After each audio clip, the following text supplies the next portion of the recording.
detail information about Vijayanagara Empire. Part 1 Introduction and Origins of the Vijayanagara Empire. 1.1 Introduction. The Vijayanagara Empire stands as one of the greatest and most culturally significant empires in Indian history. Flourishing from the 14th to the 17th centuries CE, it was a bulwark of Hindu civilization in South India, during a time when large parts of the Indian subcontinent were being overrun by Islamic sultanates. With its capital at Hampi, situated on the banks of the Tungabhadra River, the Vijayanagara Empire rose to prominence due to its military prowess, administrative brilliance, and cultural vibrancy. Founded in 1336 CE by the brothers Harihara Bais and Bukka Raya IV, the empire would grow to dominate the Deccan Plateau, covering modern-day Karnataka, Andhra Pradesh, Telangana, Tamil Nadu, Kerala, and parts of Maharashtra and Odisha. At its height, the empire's boundaries extended from the Krishna River in the north to the Indian Ocean in the south. The legacy of Vijayanagara is not merely in its military conquests or territorial reach, but in the way it fostered a renaissance in South Indian art, architecture, literature, and religion, especially in the wake of the decline of earlier empires like the Cholas, Pandyas, and Hoysalas. 2. Geopolitical context of 14th century South India. The 13th and early 14th centuries were a period of political fragmentation and foreign incursions in South India. The once mighty Chola Empire had declined, the Pandyas were under severe pressure from external forces, and the Hoysalas were weakening. Meanwhile, the Delhi Sultanate, under rulers like Alauddin Khilji and Muhammad bin Tughlaq, was aggressively expanding southward.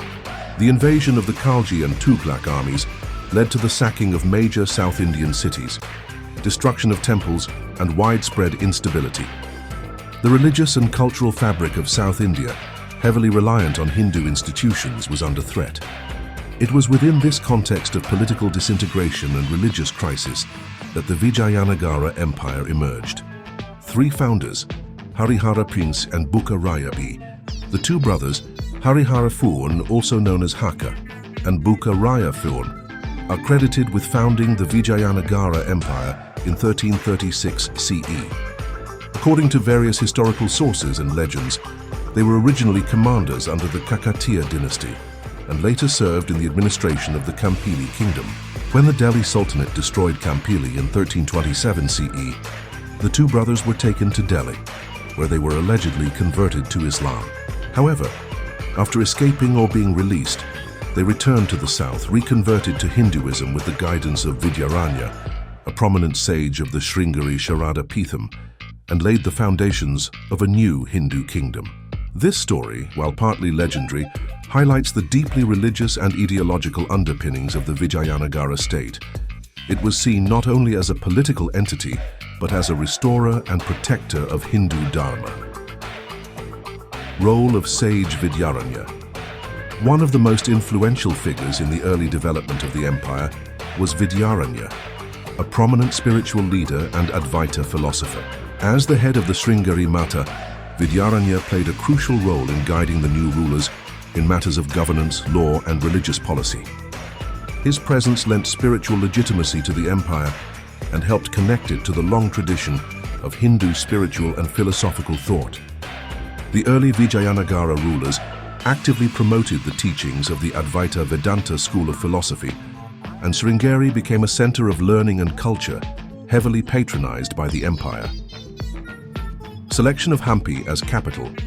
The founders chose Hampi, also called Vijayanagara, as the capital for both strategic and religious reasons. Located in present-day Karnataka, Hampi was surrounded by natural fortifications, including rocky hills and the Tungabhadra River, making it an ideal location for defense. But Hampi was also seen as a sacred space. The area was associated with Hindu mythology, especially the Ramayana, where it was believed to be part of Kishkinda, the monkey kingdom of Sugriva and Hanuman. The blending of the spiritual and strategic aspects in the selection of the capital was symbolic of the empire's broader mission, defending Dharma while establishing political order. Administrative and military strategy in the early years. Harihara I established the first administrative foundation, dividing the empire into nadus, provinces, and sthalas, districts, each governed by trusted military commanders or nobles. The early administration reflected a mix of traditional Hindu kingship and the pragmatism of military rule. The brothers also built a strong army that could counter threats from the north, especially from the Bahmani Sultanate, which was founded shortly after in 1347 CE. The early Vijayanagara military campaigns focused on reclaiming lost territories and securing control over key trade routes and religious centers like Tirupati, Kanchipuram, and Srirangam. Establishment of a multi-dynastic empire. Unlike many earlier dynasties that were restricted to regional dominance, Vijayanagara was established with the vision of a pan-South Indian Hindu empire. The early rulers sought alliances and integrated elements from the Kannada, Telugu, Tamil, and Malayalam-speaking regions. The official language of administration was Kannada, but Telugu, Tamil, and Sanskrit were widely used for literary and religious purposes. This multi-ethnic and multi-linguistic framework helped Vijayanagara to become a truly inclusive empire, capable of uniting the fractured regions of the south. Legacy of the founders. Hariharanai reigned until around 1356 CE and was succeeded by Bukaraya I, who ruled until 1377 CE. Under their joint leadership, the Vijayanagara Empire grew rapidly, stabilizing South India after decades of chaos. They laid the foundation for what would become one of the most enduring and culturally rich empires in Indian history. Their achievements included establishing Hindu statecraft as a central ideology, creating a strong defensive military system, promoting temple restoration and religious patronage. Laying the groundwork for future expansion under dynasties like the Tuluvas and rulers like Krishnadevaraya. 1.9 Sources and historiography. Information about the early Vijayanagara Empire comes from a combination of inscriptions on temples and monuments, foreign travelers' accounts such as those of Ibn Battuta, Niccolo de Conti, and later Domingo Paez, religious texts and chronicles like the Madura Vijayam, a Sanskrit epic poem that narrates the victories of Bukaraya's son, local records from Sringeri Mata and other religious institutions. Historians regard the Vijayanagara Empire as a turning point in South Indian history, because it marked the beginning of a unified resistance against foreign invasions and the revival of Hindu temple culture, which had suffered under previous invasions. Part 2. The Sangama Dynasty and Early Expansion 2.1. Overview of the Sangama Dynasty. The Sangama Dynasty was the first and founding dynasty of the Vijayanagara Empire, ruling from 1336 to around 1485 CE. The dynasty was established by Harihara Thimuran and his brother Bukaraya Thimuran, and the family derived its name from their father Sangama, a chieftain or local noble from the region near the Tungabhadra River. The Sangama rulers were responsible for laying the institutional, military, and cultural foundations of the empire. During their reign, the empire expanded considerably, with successive kings defeating neighboring sultanates, absorbing weakened regional kingdoms, and patronizing religious and cultural institutions. Harihara, Rama 1336-1356 CE, 2.2.1, establishing authority. Harihara I, also called Veera Harihara, ruled for 2 decades and was instrumental in creating a stable administrative structure. He assumed the title Purva Pashima Samudradishvara, Lord of the Eastern and Western Seas, symbolizing his imperial ambitions. Harihara established provincial capitals at Guti, Udayagiri, and Kampili, and began consolidating the areas around Hampi. He appointed trusted family members and generals to administer newly acquired territories, which created a decentralized but effective administrative system. 2.2 Military expansion. Harihara focused on expanding into parts of Karnataka, Andhra, and Tamil Nadu, establishing dominance over local chiefs and hostile forces. His military campaigns laid the groundwork for Vijayanagara's future expansion into the Deccan and the southern peninsula. Bukaraya, Fro. R. 1356-1377 CE, 2.3.1 Consolidation of power. Buka-Raya. I succeeded his brother and proved to be one of the most capable rulers of the early empire. Under his leadership, Vijayanagara evolved from a regional power into a formidable empire. He expanded the empire into Andhra Pradesh and parts of Odisha, capturing important cities and religious centers like Kanchipuram and Tiruvannamalai. 3. Wars against the Bahmani Sultanate. The greatest threat during Buka's reign came from the newly formed Bahmani Sultanate. Established in 1347 CE by Alauddin Bahman Shah, Buka engaged in a series of wars with the Bahmanis, particularly over control of the Raichur Doab, the fertile region between the Krishna and Tungabhadra rivers. Though neither side gained lasting control, the Raichur Doab would become a recurring battleground for over 2 centuries. These conflicts shaped Vijayanagara's military strategies and forced it to fortify and modernize its armies, including the use of cavalry and war elephants. The religious and cultural patronage. Buka was a devout follower of Hinduism, but also tolerant of other faiths. He patronized Sringeri, Kanchi, and Srirangamathas and encouraged Sanskrit learning and temple restoration. His court was a center of scholarship, where Sanskrit poets and philosophers found patronage. The famous Sanskrit work Madhura Vijayam was written during his reign by Ganga Devi, the wife of his son Kumara Kampana. It glorifies the conquest of Madurai and the defeat of the Madurai Sultanate. Successors of Buka-Raya, Chapter 2.4.1, Harihara Tode, R. 1377-1404 CE. Harihara II, the son of Buka, expanded the empire further and declared himself the master of Konkan and parts of Kerala. He strengthened the navy to secure the empire's western coastline and enhanced trade with foreign merchants, including the Arabs and Chinese. He also developed Vijayanagara's coinage and administrative bureaucracy. Temples like those at Tirupati and Srisailam flourished under his reign. To Devaraya I, 1406-1422 CE. Devaraya I was a military genius and a reformer. He implemented the recruitment of Muslim cavalrymen to improve the empire's war capabilities, showcasing his pragmatism over religious orthodoxy. He fought intense battles against the Bahmani Sultanate and the Reddy Kingdom in Andhra. He fortified Hampi, constructed canals and irrigation projects, and improved agricultural productivity. He also expanded religious infrastructure, building shrines and monuments that remain today. Devaraya Tode, R. 1424-1446 CE. Known as Prauda Devaraya, Devaraya II is considered one of the most remarkable rulers of the Sangama Dynasty. His reign marked a period of political dominance, economic prosperity, and cultural brilliance. Military achievements.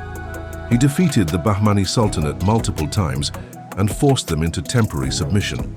He also brought parts of the Tamil country, including Chengalpattu and Madurai, under Vijayanagara control. His empire now stretched across vast regions, from the Arabian Sea to the Bay of Bengal. 5.2 Naval and maritime trade. Devaraya Teku was one of the first Vijayanagara rulers to develop a powerful navy, securing maritime trade routes and encouraging commerce with Sri Lanka, the Maldives, Arabia, and Southeast Asia. Spices, horses, textiles, and pearls were key items traded under imperial supervision. Point 3. Religious harmony and patronage. Though a Hindu king, Devaraya II employed many Muslims in his army and administration. He promoted religious tolerance and encouraged temple construction across different regions. He also welcomed Jain scholars, Shaivites and Vaishnavites, giving land grants and patronage to multiple sects. 5.4 Cultural contributions. Devaraya II's court was adorned with poets, artists, and intellectuals. The Kannada poet Chamarasa and the Telugu poet Nachana Somanatha were among the celebrated scholars of his time. The epic Prabhulinga Lile by Chamarasa and Uttara Harivamsa by Somanatha represent the golden age of literature under the Sangamas. 6. Decline of the Sangama Dynasty. After the death of Devaraya II, the dynasty began to weaken due to succession disputes, court intrigues, revolts by provincial governors, renewed pressure from the Bahmanis and Gaja parties of Odisha. The last significant Sangama ruler was Mallikarjuna Raya, who was seen as incompetent. Internal instability. and external aggression led to a power vacuum. Eventually, a powerful general named Saluva Narasimha usurped the throne around 1485 CE, marking the end of the Sangama rule and the beginning of the Saluva dynasty. Contributions of the Sangama dynasty. Despite the eventual decline, the Sangama dynasty's contributions were foundational.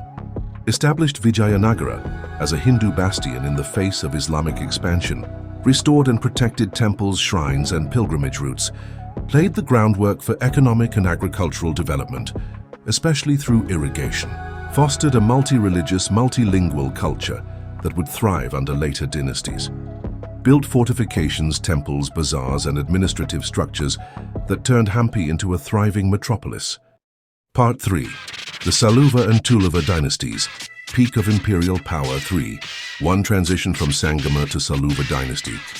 As the Sangama dynasty crumbled due to internal dissent, weak leadership, and external threats from the Bahmani Sultanate and the Gajapatis of Odisha, the empire required a decisive and powerful leader. In this crisis, Saluva Narasimha Deva Raya, a military general and loyal servant of the empire, took control of the throne in 1485 CE, establishing the Saluva dynasty. Although short-lived, the Saluva dynasty played a crucial transitional role by stabilizing the empire and paving the way for the greatest Vijayanagara ruler, Krishnadevaraya of the Tuluva dynasty. 3. To the Saluva dynasty, 1485-1505 CE 3.2. Tayatu Saluva Narasimha Deva Raya, an Ir of 1470 CE. However, much of his rule was spent in warfare, and though he managed to stabilize the empire, he couldn't establish strong succession. After his death, the real power shifted to his general and trusted aide Timarasa, who acted as regent for the underage heirs. 2. Rise of the Tuluva family. Timarasa's strategic brilliance led to the ascension of Tuluva Narasanayaka, another general of humble origins, who eventually assumed de facto control of the empire. His military leadership and administrative abilities laid the groundwork for his son Krishnadevaraya to become one of the greatest emperors in Indian history. 3. The Tuluva dynasty, 1505-1570 CE. The Tuluva dynasty brought the Vijayanagara Empire to the zenith of its power, prosperity, and prestige.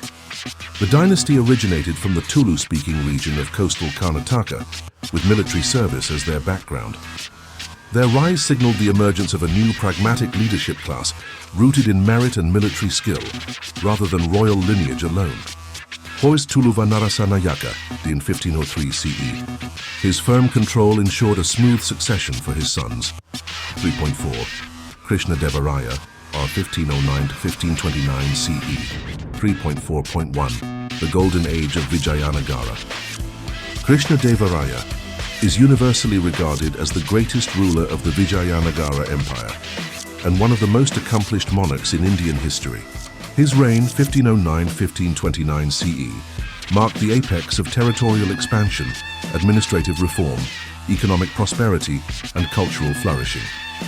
He was a scholar, warrior, diplomat, and patron of the arts, and under his leadership, Vijayanagara became the largest and wealthiest empire in India at the time. 4.2 military campaigns and expansion victory over the Deccan Sultanates. Krishnadevaraya launched successful campaigns against the Bahmani successor states, especially the Adil Shahis of Bijapur and the Qutb Shahis of Golconda. He defeated Yusuf Adil Shah at the Battle of Raichur, 1520, recapturing the Raichur Doab, a long-contested region. Conquest of Odisha. He also defeated the powerful Gajapati kings of Odisha, capturing important cities like Kalinganagar and Udayagiri, and forcing King Prataparudra to submit Tamil Nadu and southern campaigns. Krishnadevaraya brought the southern Tamil regions firmly under Vijayanagara control.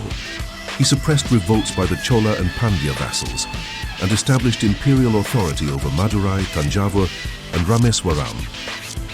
Diplomatic strategy. Despite his military strength, Krishnadevaraya maintained diplomatic relations with the Portuguese, who had recently arrived in Goa, 1510 CE. He imported Arab horses, gunpowder, and firearms, strengthening his cavalry and artillery. 3.4.3 Administration and Reforms. Krishnadevaraya was a keen administrator and personally involved in governance. Key aspects of his rule included Amaranayaka system, delegated military and administrative authority to powerful nobles, Nayakas, who in return provided troops. Irrigation and agriculture, massive investment in canals, tanks and irrigation structures to boost agriculture, particularly in the Rayalaseema and Tamil regions. Justice and law. He was known for swift justice and direct engagement with subjects in open court. Urban planning. Hampi reached its height as a capital city, cosmopolitan, well-fortified and filled with markets, temples and palaces. 3.4.4 Cultural and literary achievements. Krishnadevaraya's court was a beacon of cultural activity. He was a polyglot fluent in Kannada, Telugu, Sanskrit and Tamil, and personally authored literary works, Ashtadigajas, 8 literary gems. His court included the legendary Ashtadigajas, the 8 great poets of Telugu literature, including Alasani Pedana, author of Manucharitramu, Tenali Ramakrishna, famed for wit and poetry, Nandi Thimana, Durjati and others. His own works. Krishnadevaraya wrote the Sanskrit drama Jambavati Kalyanam and the Telugu poem Amuktamalyada, a philosophical and devotional work that also discusses statecraft. 3.4.5 Temple construction and religion. A deeply Vaishnavite ruler, Krishnadevaraya rebuilt and expanded temples across the empire. Key contributions include Vithala and Hazara Rama temples in Hampi, renovations at Tirupati, Kanchipuram and Srirangam, patronage of Ramanuja's tradition, and Vedanta Desika's school of Sri Vaishnavism. Yet he was also tolerant and gave grants to Shaiva temples and Jain institutions, promoting a harmonious religious policy. 3.4.6 Krishnadevaraya's legacy. Krishnadevaraya passed away in 1529 CE, leaving behind a strong, wealthy and admired empire. His death marked the beginning of gradual decline, although his successors initially managed to retain control. 3. Achyuta Devaraya and decline of Tuluva Dynasty 3.5. Achyuta Devaraya, or 1522 CE, Krishnadevaraya was succeeded by his brother, Achyuta Devaraya, who was unable to match his predecessor's vigor. Though he initially maintained stability, internal dissension and corruption began to take root. 5. Venkata I and regency of Timarasa. After Achyuta's death, his son Venkata I ruled briefly under the regency of the aging Timarasa, but palace intrigues and external threats, particularly from the Deccan sultanates, accelerated the weakening of imperial authority. 3. Sadashivaraya and the rise of Aliya Ramaraya, 3.6.1 Sadashivaraya, R. 1542-1569 CE. Sadashivaraya was placed on the throne as a puppet monarch by Aliya Ramaraya, the powerful son-in-law of Krishnadevaraya, who effectively ruled the empire. To Aliya Ramaraya, de facto ruler, Ramaraya was a shrewd statesman who engaged in diplomatic intrigue with the Deccan sultanates, often playing them against each other. However, his manipulations eventually backfired. He appointed Muslims in key positions, attempted to dominate the northern Deccan, and launched campaigns against Bijapur, Golconda, and Ahmednagar. 3. Battle of Talikota, 1565 CE, catastrophic defeat. In 1565, the Deccan Sultanates, Bijapur, Ahmednagar, Golconda, and Bidar, formed a rare coalition and confronted Vijayanagara at the Battle of Talikota. Ramaraya was captured and beheaded on the battlefield. The defeat was devastating. Vijayanagara's army was routed. The victorious sultans pillaged and destroyed Hampi. Palaces, temples, and markets were burned, and priceless works of art were lost. The Battle of Talikota marked the beginning of the end for the Vijayanagara Empire, though it survived in diminished form for another century under the Aravidu dynasty. Summary of the Saluva and Tuluva dynasties' achievements. Domain contributions. Military expansion into Tamil Nadu, Odisha, Deccan. Victories over Sultanates administration. Amaranayaka system. Improved irrigation, justice reforms culture. Ashtadigajas. Telugu Golden Age. Temple construction. Trade strong navy. Trade with Portuguese, Arabs, Southeast Asia. architecture iconic temples in Hampi, and across South India religion, Vaishnavism patronage, intersect tolerance. Part 4. The Aravidu Dynasty and the Fall of the Vijayanagara Empire. 4. 1. Emergence of the Aravidu Dynasty, 1570-1652 CE. In the wake of the catastrophic defeat at the Battle of Talikota in 1565 CE, the political and military center of Vijayanagara was decimated. Hampi, the capital, was looted and left in ruins. However, the Vijayanagara Empire did not disappear overnight. The remnants of the empire regrouped under Krishnadevaraya, a younger brother of the slain Aliya Rama Raya. He moved the capital to Penukonda, in modern-day Andhra Pradesh, and established the Aravidu dynasty, the fourth and final ruling house of the Vijayanagara Empire. 4. Tirumala era 1562 CE. Tirumala was a loyal commander and a strategic leader who sought to preserve the empire's legacy. After 2 years on the throne, Tirumala abdicated in favor of his son Sriranga the Fence, choosing to retire to religious life. 4.3. Sriranga, Armad 1572-1586 CE. Sriranga, I faced immense pressure from both internal rebellions and external threats. The empire was now a regional kingdom rather than an all-India power. Major challenges. Golconda and Bijapur constantly harassed the empire's borders. Rebellions arose in Madurai, Tanjavur and Jinji. The loss of southern territories began, including parts of Tamil Nadu and coastal Andhra. Despite his best efforts, Sriranga I could not fully reverse the decline initiated at Talikota. 4.4. Venkata II R. 1586-1614 CE. Venkata II, also known as Venkatapati Raya, was the most capable ruler of the Aravidu dynasty. He ruled from Chandragiri and later Vellore, and his reign marked a brief revival of Vijayanagara fortunes. Point. Political and military achievements.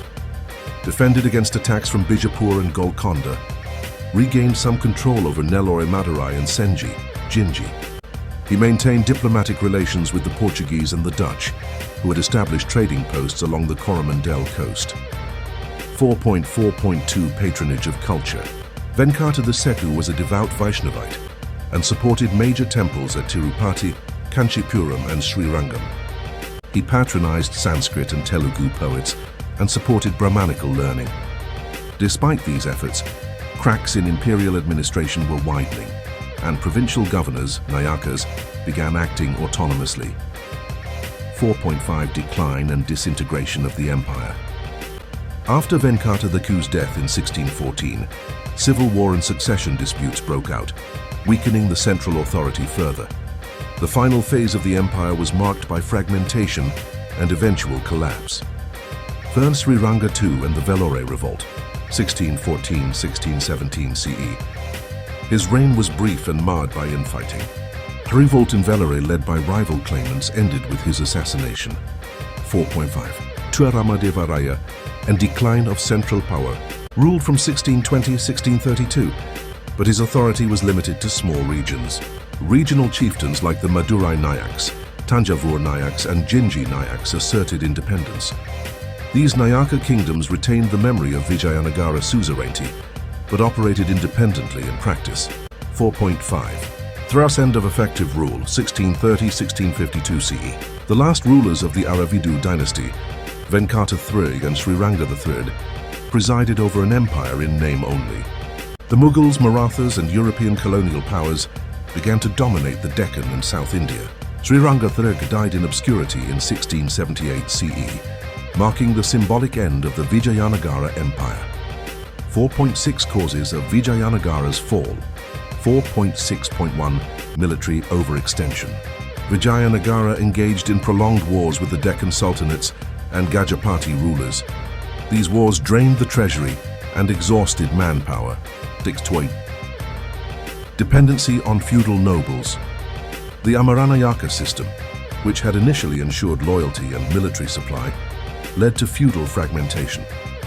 Nayakas became semi-independent and refused to submit to the center.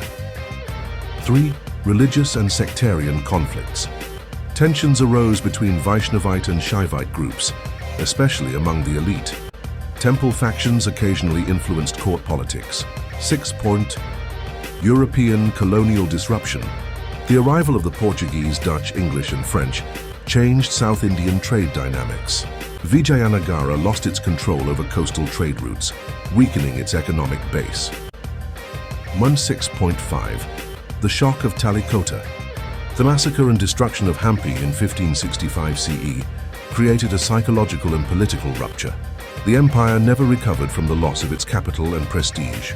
4.7. Legacy of the Aravidu dynasty. Despite the decline, the Aravidu dynasty kept the idea of Vijayanagara alive. They preserved the religious institutions and continued temple patronage. They sustained literary traditions in Telugu and Sanskrit. The symbol of imperial unity endured in memory and tradition even after real power faded. 4. 8. Cultural and historical legacy of the Vijayanagara Empire. 4.8.1. Art and architecture. Hampi's temples such as the Virupaksha, Vitala and Hazara Rama remain architectural marvels. Pillared halls, monolithic sculptures and detailed carvings are key features. Temple complexes extended beyond Hampi, found in Lepakshi, Tadipatri and Chidambaram. 4.8.2. Literature and language. Telugu literature flourished with poets like Alasani Pedana, Tenali Ramakrishna and Durjati. Sanskrit scholarship and drama saw a revival. The court promoted Kannada, Tamil and Marathi writers as well. 4.8.3. Social integration. The empire encouraged integration of various linguistic and religious groups under a shared imperial ideology. Promoted urbanization, trade guilds and agrarian expansion across South India. Conclusion of Part 4. The Aravidu dynasty's efforts to preserve the Vijayanagara Empire reflected resilience and dedication to cultural and religious values. Even though the empire ceased to be a major political force, its architectural, literary and religious legacy continued to shape South Indian history for centuries. Part 5. Political structure, economy and social organization of the Vijayanagara Empire. 5.1. Political structure of the Vijayanagara Empire.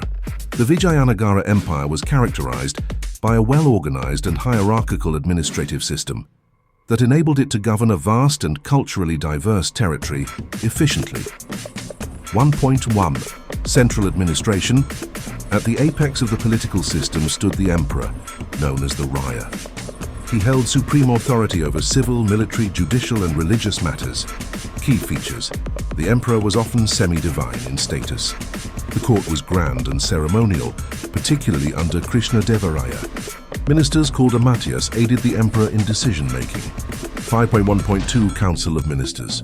The emperor was assisted by a privy council or mantri parishad, comprising Mahapradhani, Chief Minister Dandanayaka, Commander-in-Chief, Mahasandhi Vigrahika, Foreign Minister, treasurers, revenue officers and record keepers. Ministers were mostly Brahmins, though capable non-Brahmins were also appointed. 5.2. Provincial and local administration. 5.2. 1. Provinces, Rajas or Mandalas. The empire was divided into large provinces, governed by Nayakas or viceroys, often royal family members or trusted generals. Duties included maintaining law and order, collecting taxes, raising and maintaining armies, contributing troops during wartime.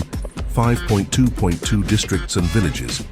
Provinces were further divided into nadus, districts, and gramas, villages. Village assemblies, sabhas, particularly in Tamil regions, were important in local administration. The village accountant Karanika and watchman Talari were key local officials. 5.2.3. Amaranayaka system. The empire followed the Amaranayaka system, where land was granted to military officers, Nayakas, in exchange for military service, local governance collection of taxes. It ensured loyalty, but eventually led to the rise of autonomous regional powers. 5.3. Military organization. The military was a key pillar of Vijayanagara's strength and prestige. 3.1. Composition. Infantry, foot soldiers, cavalry, horsemen, maintained through horse trade via Arabs and Portuguese war elephants. Artillery, later incorporated cannon and muskets with foreign assistance. 5.3.2. Army structure. Each Nayaka was expected to maintain a standing army. The central army served directly under the emperor. Fortresses and garrisons were strategically placed, especially in border regions. 5.4 Legal and judicial system. The emperor was the highest court of appeal.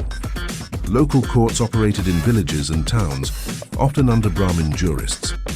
Hindu Dharma Shastra was the main legal framework, but local customs were respected. Severe punishments were given for rebellion, treason, or theft. 5.5 Economic organization of the Vijayanagara Empire. 5.5.1 Agriculture was the backbone of the economy.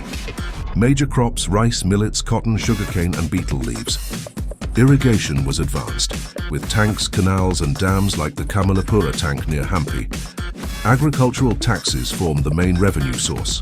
5.5.2 Trade and commerce. Trade thrived in both internal and international markets. Internal trade. Markets were held in major cities like Hampi, Penukonda, and Madurai. Gold, silver, textiles, spices, and horses were common goods. International trade. Exported. Spices, precious stones, ivory, textiles. Imported. Horses from Arabia, guns, luxury items. 5.5.3 Currency system. The empire had a well-minted currency system. Gold, varaha, silver, and copper coins were in circulation. Coins bore inscriptions and symbols like boars, temples, or dynastic names. 5.6 Urbanization and infrastructure. 5.6.1 Cities and towns. Hampi was a metropolis with roads, markets, temples, and palaces. Urban centers were planned with drainage systems and water reservoirs. 5.6.2 Roads and transportation. Roads connected Hampi to ports like Goa, Masulipatnam, and Nagapattinam. Caravans and pack animals like bullocks, camels, and elephants were used for transport. 5.7 Social structure of Vijayanagara Empire. 5.7.1 Varna and caste. System society followed the traditional Varna hierarchy. Brahmins, priests, scholars, advisors, kshatriyas, warriors and rulers, vaishyas, merchants and traders, shudras, artisans and laborers. Jati-based occupational divisions were rigidly enforced, but upward mobility was possible through state service. 2 Women in society. Women from royal families had influence in politics and culture. Women were educated, especially in music and dance. Devadasi system flourished in temples. However, practices like child marriage and purdah were present among some groups. 7.3 Slavery and servitude. Slavery existed, mainly through war capture or debt. Slaves served in households, farms, or even temples. 5.8 Religion and philosophy. 5.8.1 Hinduism. Dominant religion, especially Vaishnavism and Shaivism. Temples were major socio-religious centers. Emperors patronized great religious thinkers and institutions like the Sringeri Mata and Ahobilam. 5.8.2 Islam. Muslims lived in designated quarters in cities. Many served as soldiers, traders, and administrators. Diplomatic relations existed with the Bahmani and Deccan sultanates. 5.8.3 Jainism and Buddhism. Jainism retained influence, especially in Karnataka. Jain monuments and literature received some patronage. Buddhism had virtually disappeared by this period. 5.9 Education and learning. Gurukulas and agraharas served as centers for Vedic and secular learning. Temples played an educational role in training priests and scholars. Subjects included astronomy, medicine, music, mathematics, grammar, and philosophy. Commentaries and original works were written in Telugu, Sanskrit, and Kannada. 5.10 Art, literature, and music. 5.10.1 Literature. Telugu literature flourished with writers like Alasani Pedana, Tenali Ramakrishna, and Nandi Thimana. Kannada and Sanskrit works also thrived. Themes included religion, epic retellings, morality, and politics. 5.10.2 Music and dance. Carnatic music evolved under court patronage. Royal courts held regular dance and music performances. The Devadasi tradition preserved classical dance forms like Bharatanatyam. Conclusion of Part 5. The Vijayanagara Empire's administrative brilliance, vibrant economic system, and culturally integrated society formed the backbone of one of the most influential kingdoms in Indian history. Its well-structured bureaucracy, efficient tax systems, and cosmopolitan urban centers laid a strong foundation for regional stability and prosperity, even amid constant military challenges. Part 6. Art, Architecture and Cultural Achievements of the Vijayanagara Empire. 6.1. Introduction to Vijayanagara Art and Culture. The Vijayanagara Empire, 1336–1678 CE, is renowned not only for its military and administrative prowess, but also for its glorious artistic, architectural, and cultural contributions. From monumental temples and sculpture to classical literature, music, and dance, the empire patronized and advanced all forms of creative expression. This cultural efflorescence left a lasting legacy that continues to inspire South Indian identity and heritage today. 6.2. Architecture of the Vijayanagara Empire.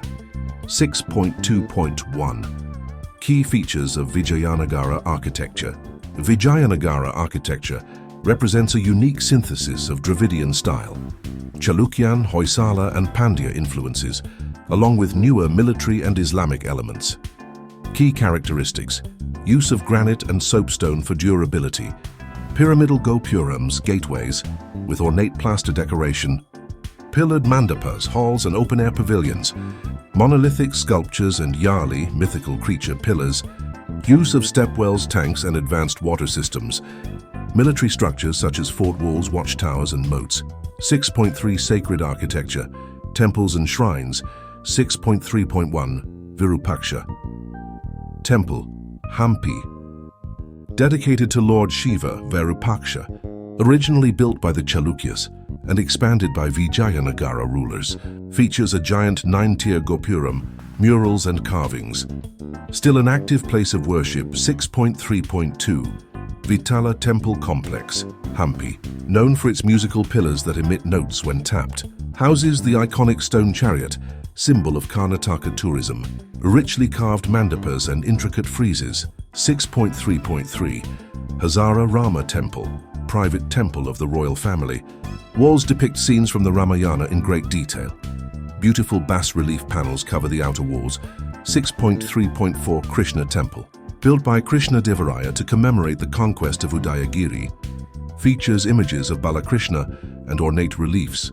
6.4. Secular and civic architecture. 6.4.1. Royal enclosure, Hampi, spread over 59,000 square meters, includes Mahanavami Diba, platform, used for royal ceremonies, houses palace bases, water tanks, and a sophisticated underground drainage system. 6.4.2. Lotus Mahal, an Indo-Islamic style structure with lotus petal arches and domes, served as a pleasure pavilion for royal women.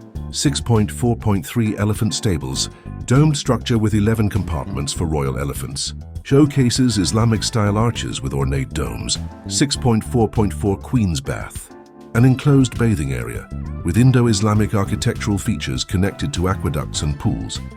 6.5. Water management and infrastructure. The empire was renowned for its advanced hydraulic engineering. Built large reservoirs, tanks like Kamalapura and Anantashayana tanks. Constructed aqueducts, canals and stepwells. Pushkaranis, temple tanks, served both religious and practical purposes. Enabled agriculture, drinking water supply and ritual purity. 6.6. Sculpture and iconography. 6.1. Materials and techniques. Used granite, chlorite schist and soapstone. Sculptors carved directly onto architectural surfaces and monolithic stones. 6.6.2. Themes and motifs. Deities like Shiva, Vishnu, Lakshmi, Durga and Ganesha. Mythical creatures such as Yalis, Makara and Garuda. Narrative reliefs from Ramayana, Mahabharata and Puranas. Erotic sculptures, daily life scenes and royal processions. 6.6.3. Monolithic sculptures. Lakshmi Narasimha statue, a 6.7 tall seated figure in Hampi. Bhadavilinga Shiva Linga, a 3 tall Shiva Linga placed in water. Stone chariot at Vitala Temple, a marvel of stone craftsmanship. 6.7. Painting and murals. Although few examples survive, murals in Vijayanagara temples depict scenes from epics and Puranic stories, devotional themes like Vishnu's avatars, vibrant colors made from natural mineral pigments, the Virupaksha Temple and Lepakshi Temple are key sites for mural study. 6.8 Literature and Language. 6.8.1 Languages promoted.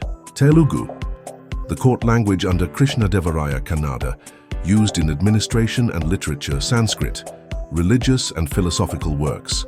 Tamil and Marathi, also patronized in southern regions. 6.8.2 Notable authors and works. Telugu poets. Alasani Pedana, Manucharitramu, court poet of Krishnadevaraya.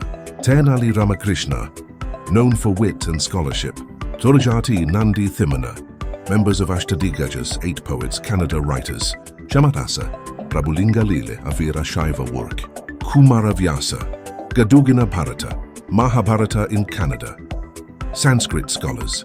Vyasatirtha Vadiraja and Apaya Dikshita wrote theological treatises. 6.9 Music and Dance. 6.9.1 Music. Vijayanagara was a cradle of Carnatic music. Patronized Purandaradasa, known as the father of Carnatic music, used instruments like veena, mridangam and flute. Compositions based on bhakti themes, especially in praise of Vishnu and Shiva. 6.9.2 Dance. Classical dance forms like Bharatanatyam and Kuchipudi flourished. Temples served as performance spaces. Devadasis, temple dances, preserved dance traditions. 6.10 Religion and spirituality. 6.10.1 Hinduism, dominated by Shaivism and Vaishnavism. Grand temples and mathas supported spiritual life. Key deities: Virupaksha, Shiva, Venkateswara, Vishnu, Lakshmi, Narasimha. 6.10.2 Bhakti movement. Bhakti saints like Purandaradasa spread devotion through music. Movement emphasized personal devotion over ritual formalism. 6.10.3 Religious tolerance.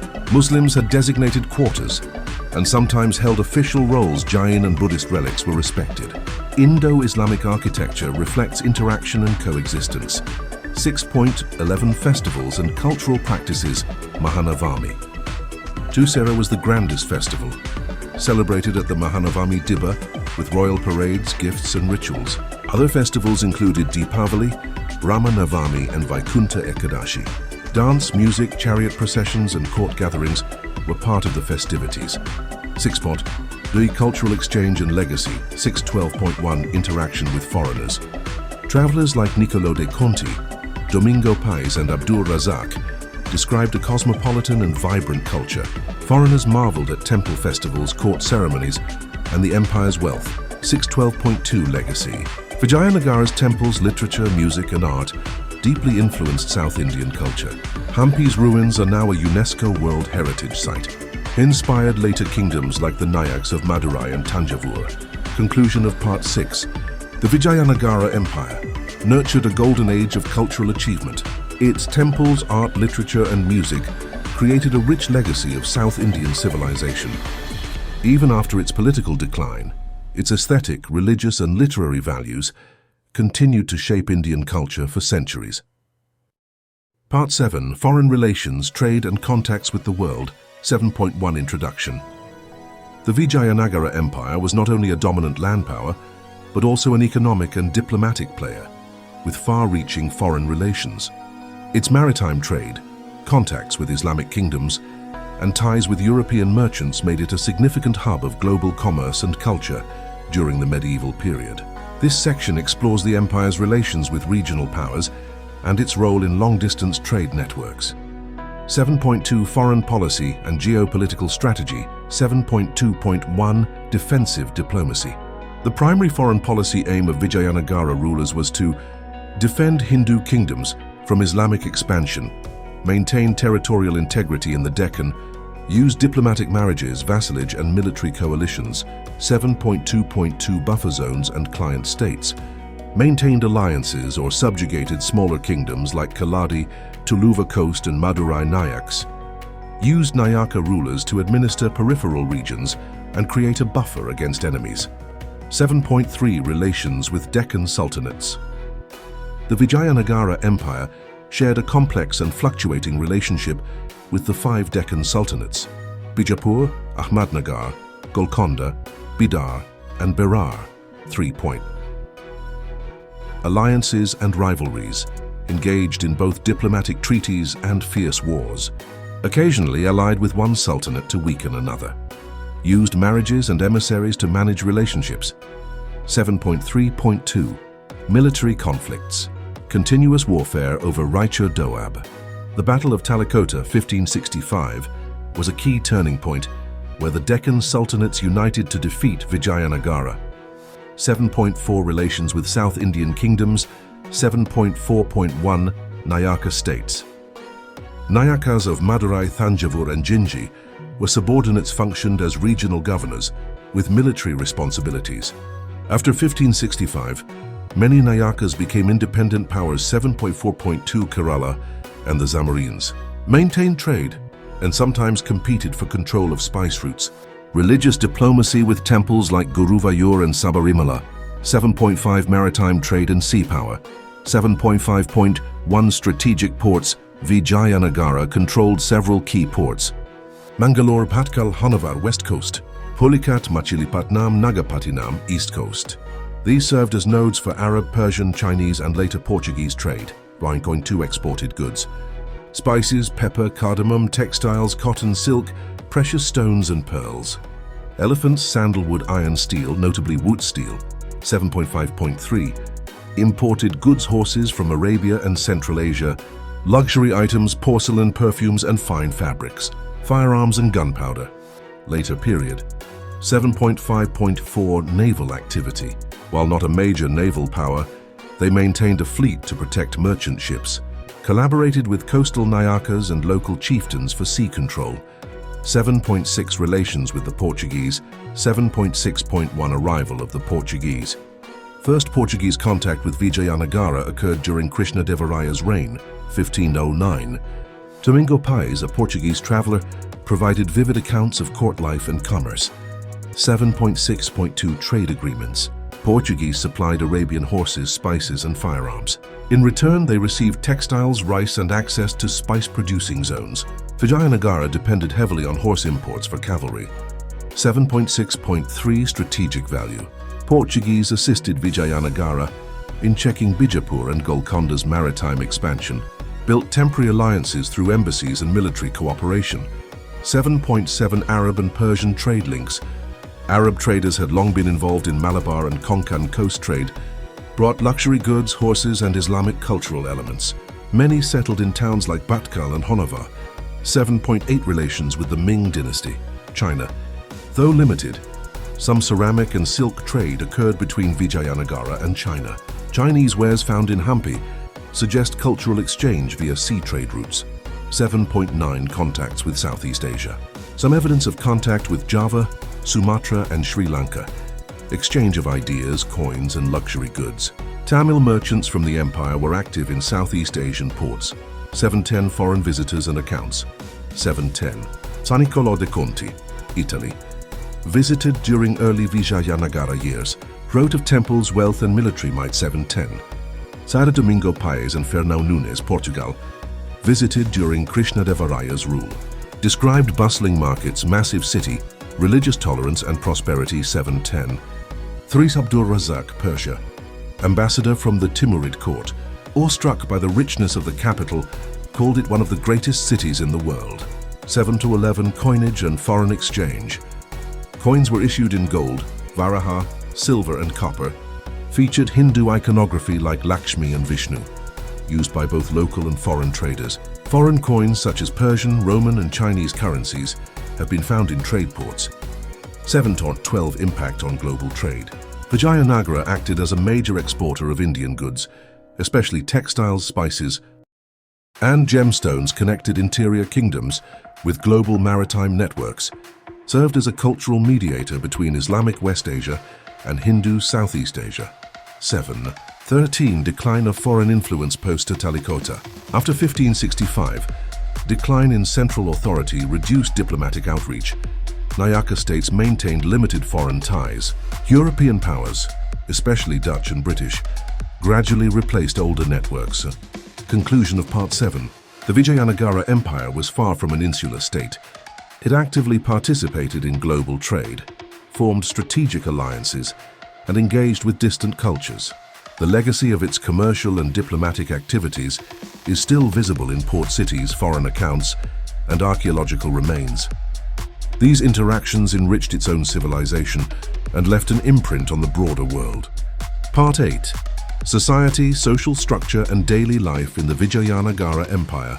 8.1 Introduction. The Vijayanagara Empire hosted one of the most vibrant and multifaceted societies in medieval India. Its social structure was a composite of traditional Hindu hierarchy, economic mobility, cultural pluralism, and urban sophistication.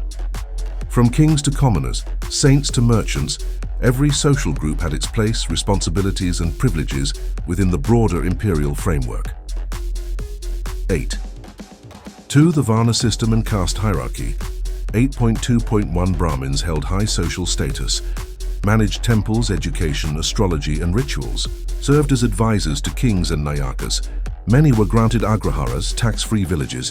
8.2.2 Kshatriyas warrior class, including rulers and military officials, not always born into the Kshatriya Varna. Merit-based mobility existed. Nayakas, often from non-traditional Kshatriya backgrounds, rose to prominence. 8.2.3 Vaishyas, engaged in trade, agriculture, and finance. Often acted as moneylenders, grain merchants, and jewelers, sponsored temples and educational institutions. 8.2.4 Shudras, largest group engaged in manual labor, craftsmanship, agriculture, played vital roles as artisans, weavers, potters, blacksmiths, and builders. Many served in the temple economy and military. 8.2.5 Dalits and outcasts, referred to in records as panchamas or antyajas, assigned lowest social roles, sweepers, leather workers, etc. Lived in segregated quarters, but contributed significantly to the economy. 8.3 Nayaka and warrior elites. Nayakas were military governors or feudal lords appointed by the king, controlled large tracts of land, and exercised judicial and military powers, maintained private armies and collected revenue from their domains, developed unique regional identities, e.g., Madurai Nayakas, Keladi Nayakas. 8.4 Urban society and cosmopolitan life. 8.4.D1 Hampi, the imperial capital. Described by foreign visitors as a city of palaces, bazaars, temples, and gardens, population exceeded 500,000 at its peak, had designated quarters for merchants, artisans, nobles, and foreigners. 8.4.2 Marketplaces. Bustling bazaars sold diamonds, silks, spices, perfumes, and war horses. Women participated in selling vegetables, textiles, and bangles.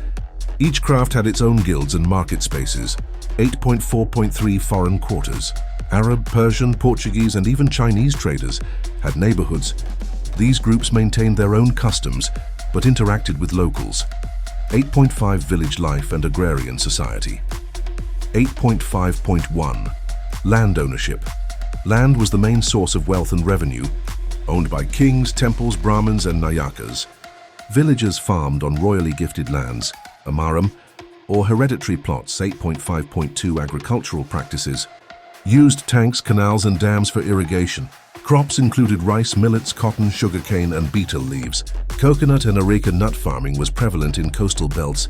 8.5.3 Village panchayats, administered by local elders or hereditary headmen. Administered by local elders, hereditary headmen. Settled disputes, collected taxes, managed temples. 8.6 Status of women. 8.6.1 Social role. Women participated in temple rituals, poetry, arts, and dance. Noble women sometimes served as landowners and administrators. 8.6.2 Marriage and family. Patriarchal family structure dominated. Child marriage was common among higher castes. Dowry systems prevailed in urban and elite classes. 8.6.3 Women in professions. Women worked as dancers, devadasis, musicians, weavers, and vendors. Some were trained in martial arts and rode in battle, like Rani Chennamma of Keladi, post-Vijayanagara but part of the legacy. 8.7 Festivals, food and clothing. 8.7.1 Religious festivals. Celebrated Dussehra, Deepavali, Holi, and regional temple festivals. Massive temple processions featured chariots, music, and dances. Foreigners marveled at the grandeur of royal ceremonies. 8.7.2 Food and cuisine. Based on rice, millets, lentils, coconut, and spices. Rich people consumed meat, sweets, and dairy. Common beverages included buttermilk, palm wine, and spiced water. 8.7.3 Clothing. Men wore dhotis, turbans. Hand-and-Gavastrum's women adorned saris with gold borders, jewelry and hair ornaments. Use of perfumes and sandalwood paste was widespread. 8. Artisans, guilds and occupational castes. 8.8.1 Occupational guilds, Shrenis. Each trade had a guild. Weavers, Devangas, goldsmiths, Kamalar, potters, Kulala. Guilds regulated prices, quality and training. Contributed to temple construction and urban development. 8.8.2 Metalwork and craftsmanship. Bronze sculpture reached high artistic standards. Blacksmiths and masons were instrumental in city and fort building. 8.9 Religion and daily rituals. 8.9.1 Temples as social hubs. Played roles beyond religion. Education, economy, administration. Employed priests, musicians, dancers and cooks. Received land grants and donations from all classes. 8.9.2 Personal devotion. Daily worship included puja, recitation of hymns and offerings. Pilgrimage was common, especially to Tirupati, Hampi and Kanchipuram. 8.10 Education and literacy. 8.10.1 Gurukulas and Agraharas. Brahmin students studied Vedas, logic, astronomy, Sanskrit, supported by royal or temple patronage. 8.10.2 Vernacular education. Temples also taught Kannada, Telugu, Tamil and moral texts. Non-Brahmin castes trained in professional skills via apprenticeship. 8.11 Social mobility and fluidity. While caste boundaries were strong, war service, wealth and patronage enabled upward movement. Some merchant groups and warrior leaders rose to elite status through service to the state. 8.12 Social tensions and conflicts. Caste-based discrimination existed, especially in land ownership and temple entry. Post-Talikota, decentralization led to Nayaka oppression and peasant revolts. 8.13 Cultural unity amid diversity. Despite regional and caste divisions, the empire fostered shared festivals, languages and rituals, multi-ethnic cities with peaceful coexistence. Unified identity rooted in Dharma, monarchy and temple culture. Conclusion of Part 8. The Vijayanagara Empire created a society of remarkable diversity, where urban richness and rural continuity existed side by side. Social hierarchies were upheld, but mobility through merit and wealth remained possible. Women played visible roles, artisans thrived, and religious life formed the axis of social unity. The empire's social landscape mirrored the grand temples and busy marketplaces of its capital, complex, layered, and full of energy. Part 9. Literature, Language and Education in the Vijayanagara Empire. 9.1 Introduction. The Vijayanagara Empire was not only a political and economic powerhouse, but also a flourishing center of literature, languages and education. A unique blend of Sanskrit erudition, vernacular creativity, and multilingual patronage enriched this golden period of South Indian intellectual history. From court poets to wandering bards, the empire nurtured thinkers who laid the foundations for regional literatures and philosophical schools that continue to inspire to this day. 9.2 Languages of the Empire. The Vijayanagara Empire was multilingual, encompassing speakers of Kannada in Karnataka and central regions, Telugu in the Rayalaseema and coastal Andhra, Tamil in the southern parts and religious centers, Sanskrit as a liturgical and philosophical language, Marathi, Tulu and Malayalam in border regions. Official and literary works were produced in multiple languages, and kings actively supported authors of different linguistic backgrounds. 9.3 Court patronage and royal contributions. And 3. Bit Krishnadevaraya, the philosopher king. A polyglot and poet, Krishnadevaraya composed works in Telugu and Sanskrit. His Telugu masterpiece, Amuktamalyada, is a poetic drama that weaves devotion with political wisdom. Also patronized Sanskrit scholars and poets like Vyasatirtha, Rajanatha Dindima, and Alasani Pedana. 9.32 Other literary patrons. Bukkaraya I and Harihara II supported Sanskrit and Kannada authors. Later rulers like Achyutadevaraya continued the tradition, despite political decline. 9.4 Sanskrit literature. 9.4.1 Themes and styles. Focused on philosophy, Dharma Shastra, astrology, ritual texts, and court poetry. Writings in Vedanta, Nyaya, and Mimamsa schools were prominent. 9.4.2 Notable Sanskrit scholars. Sayana, a key minister and scholar who wrote commentaries on the Vedas. Vyasatirtha, philosopher of the Dvaita Vedanta school engaged in theological debates. Rajanatha Dindima wrote panegyrics and royal chronicles. 9.5 Telugu literature. 9.5.1 The Ashtadigajas. Court of Krishnadevaraya was adorned with the Ashtadigajas, 8 great Telugu poets. Alasani Peddana, Manucharitramu, Nandi Thimmana, Parijatapaharanamu, Madayagari Malana, Tenali Ramakrishna, Durjati, and others. Blended classicism, devotion, wit, and moral philosophy. 9.5.2 Bhakti movement and Telugu literature. Poets like Annamacharya composed thousands of Kirthanas, devotional songs for Lord Venkateshwara. Bhakti poetry combined personal devotion with poetic aesthetics. 9.6 Kannada literature. 9.6.1 Vachana and classical traditions. Though Vachana literature from the 12th century continued to influence, new works focused on epic retellings and royal chronicles. Chamarasa, author of Prabhulinga Lele, was patronized by Devaraya II. 9.6.2 Religious and philosophical works. Virashaiva and Dvaita schools produced theological works, emphasis on moral values, metaphysics, and critiques of social orthodoxy. 9.7 Tamil literature. Though the political center had shifted northward, Tamil literature flourished in southern Vijayanagara provinces.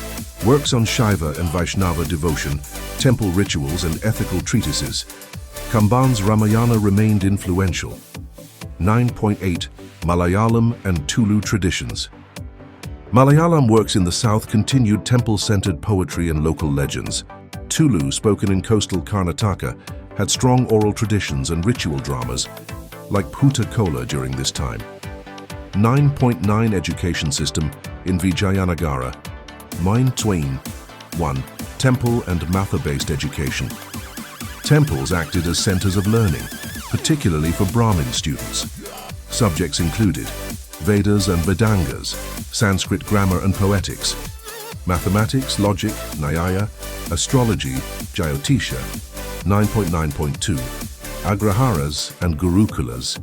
Land grants given to Brahmins supported Agraharas, Brahmin-only settlements with schools. Students underwent rigorous oral training, memorizing large volumes of texts. 9.9.3 Pathashalas and village schools. Basic education was available in village pathashalas for writing, arithmetic, and scriptures, taught through palm leaf manuscripts and oral dictation. 9.10 Women and literary participation. Elite women and queens had access to education. Some royal women like Tirumalamba Devi, wife of Achyutaraya, composed literary works. Devadasis, trained in music and dance, preserved oral poetic traditions. 9.11 Bhakti literature and folk narratives. 11.1 Spread of Bhakti ideas. Poetry was used to promote egalitarian religious devotion. Devotees like Purandara Dasa, Kanaka Dasa, and Vijaya Dasa used Kannada and other vernaculars to reach the masses. 9.11.2 Kirthanas and Harikatha. Devotional songs, myth retellings, and musical dramas became popular forms of expression.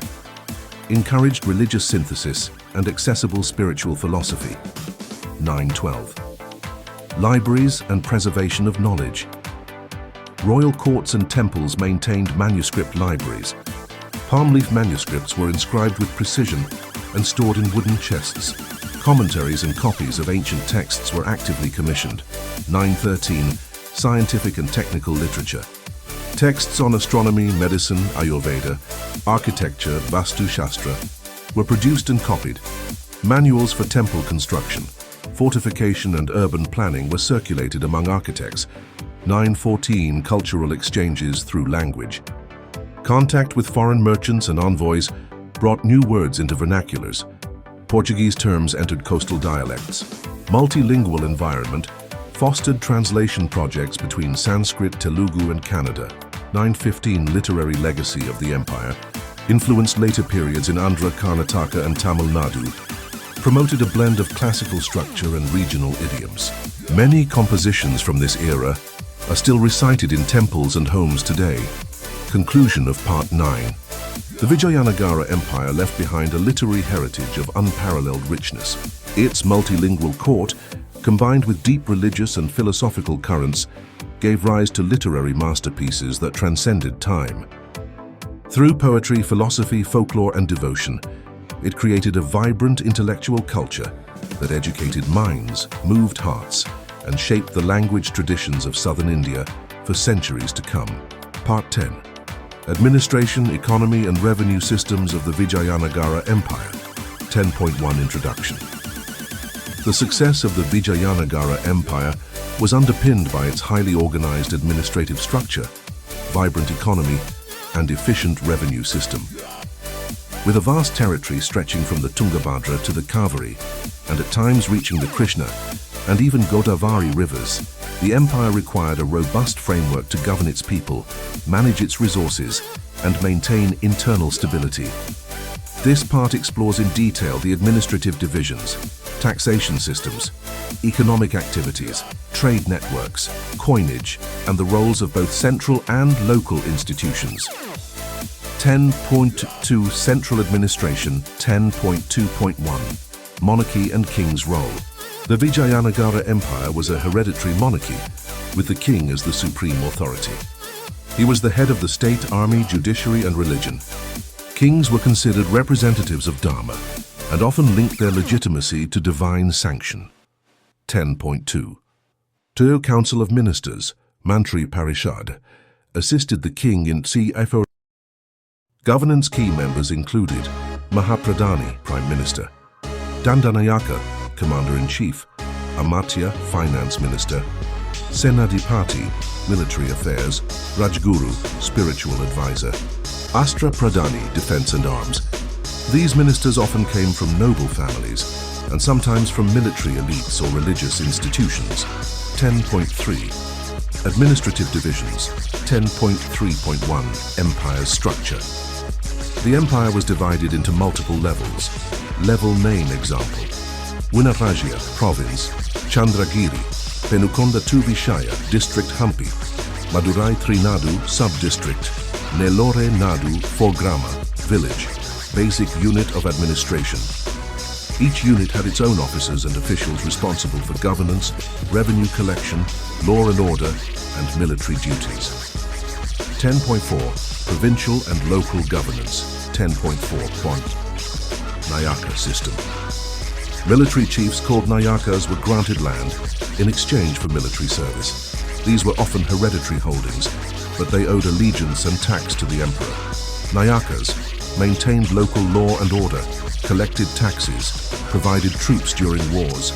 They acted like feudal lords, especially in later Vijayanagara periods. 10.4.2 Village Autonomy. Villages had autonomous panchayats that governed local affairs. Landowners, Brahmins, and local elite often managed irrigation, religious festivals, minor disputes, revenue records. 10.4.3 Role of Temples. Temples were not just religious centers, but also economic hubs, employers of artisans, dancers, and priests, landowners. Temples collected taxes and redistributed wealth through festivals and donations. 10.5 Judicial System. 10.51 Hierarchy of Courts.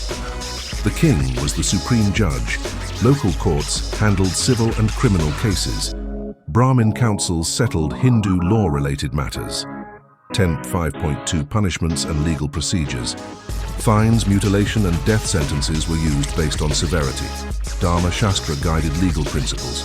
The king's discretion could overrule previous judgments. 10.6 Revenue and Taxation System. 10.6.1 Types of land was categorized for taxation. Wetland, Nanjai, higher tax due to higher productivity.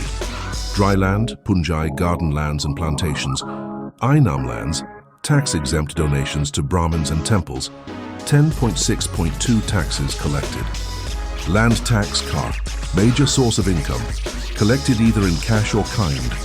Professional tax, from weavers, goldsmiths, barbers, etc. Market tax, levied on merchants and weekly markets. Customs duty, on imports and exports. Tribute from Nayakas and local chieftains. Tax rates varied from 1/6 to 1/9 of the produce depending on irrigation, crop type and region. 10.7 Agriculture and irrigation. 10.7.1 Agricultural prosperity. The economy was primarily agrarian. Major crops: rice, millets, pulses, sugarcane, betel leaves, cotton and spices.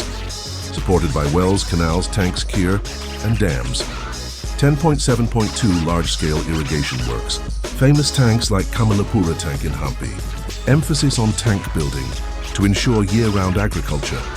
Temple trusts and merchant guilds also invested in irrigation. 10.8 Industry and craftsmanship. 10.8.1 Handicrafts and guilds. Textile production, especially cotton and silk, was a major industry. Carpenters, weavers, blacksmiths, goldsmiths and sculptors were organized into guilds. Artisans supplied goods for both domestic and international markets. 10.8.2 Mining and metallurgy. Iron, copper, diamonds and gold were extracted. Karnataka and Rayalaseema had rich iron ore and diamond mines, e.g. Taikolur Vajrakarur. 10.9 Trade and commerce. 10.9.1 Inland trade. Large markets in cities like Hampi, Madurai, Chandragiri sold textiles, precious stones, horses, rice, spices and handicrafts. Well-maintained roads and rest houses for traders. 10.9.2 Foreign trade. Ports like Patkal, Honova, Machilipatnam and Nagapattinam handled foreign trade. Traded with Portuguese, Arabs, Persians, Southeast Asia, Java, Sumatra, Malacca. Exports: spices, pearls, textiles, ivory imports, horses, metals, luxury goods. 10.9.3 Role of merchant guilds. Guilds like Ayavale 500, Manigramam and Nanadesis regulated trade. They funded temples and contributed to civic infrastructure. 10.10 Coinage and currency. 10.10.1 Gold, silver and copper coins. Varaha. Gold coin, primary currency. Pana, silver coin. Casus, small copper coins for daily use. Coins featured inscriptions in Kannada, Telugu and Sanskrit and bore symbols like the boar, Varaha, and deity images. 10. Two monetary policy royal mints operated in key cities. Coins were widely accepted even outside the empire due to their quality and consistency. 10.11 Urban development and infrastructure. 10.11.1 Planned cities. Hampi, the capital, had a well-organized urban layout.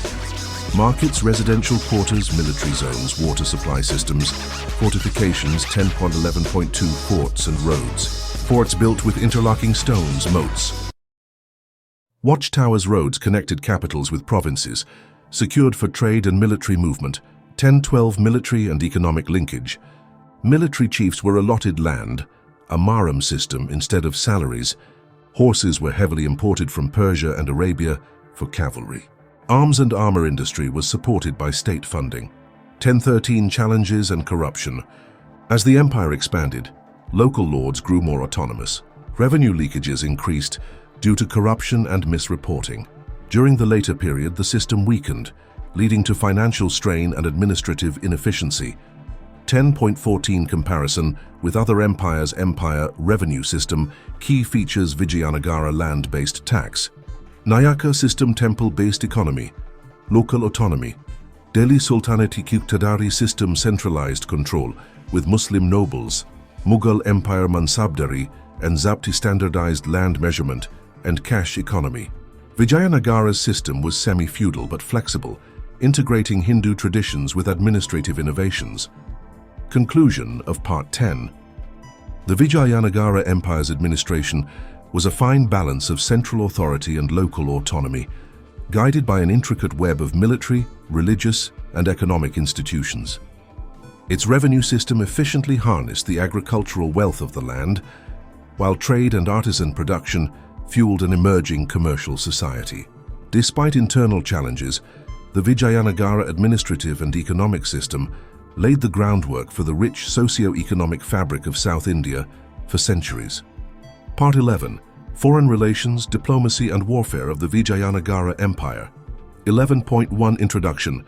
The Vijayanagara Empire, which flourished from the 14th to the 17th century CE, was not only a cultural and economic power, but also a military superpower of peninsular India.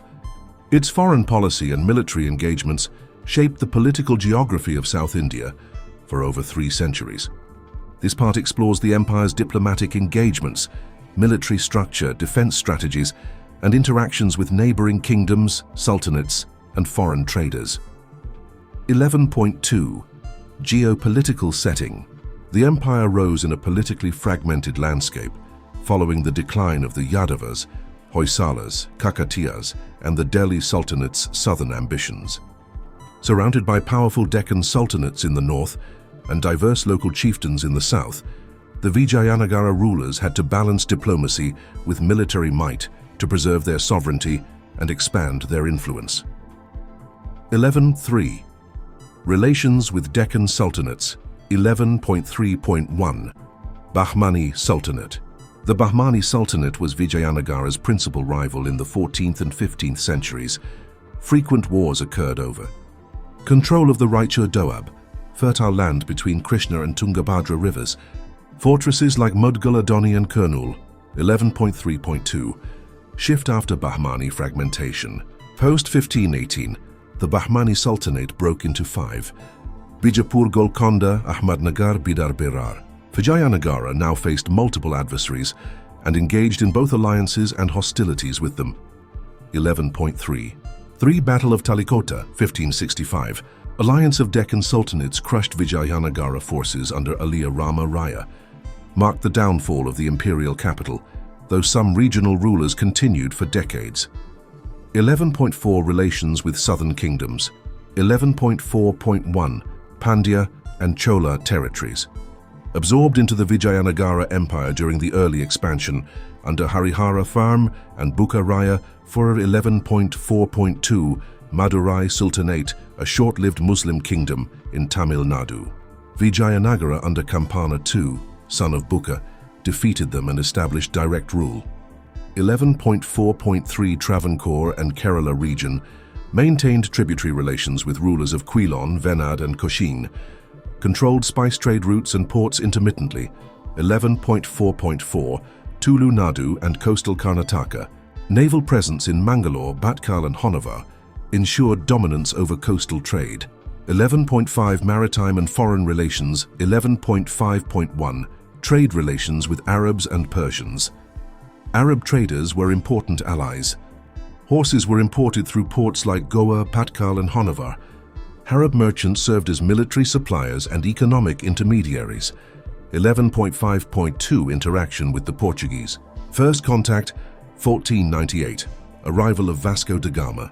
Under Krishnadevaraya, Vijayanagara, allied with the Portuguese for horses and artillery, permitted Portuguese trading stations at Bhatkal and Goa initially. Secured firearms and military advisors in return for trade privileges. 5.3. Relations with Southeast Asia.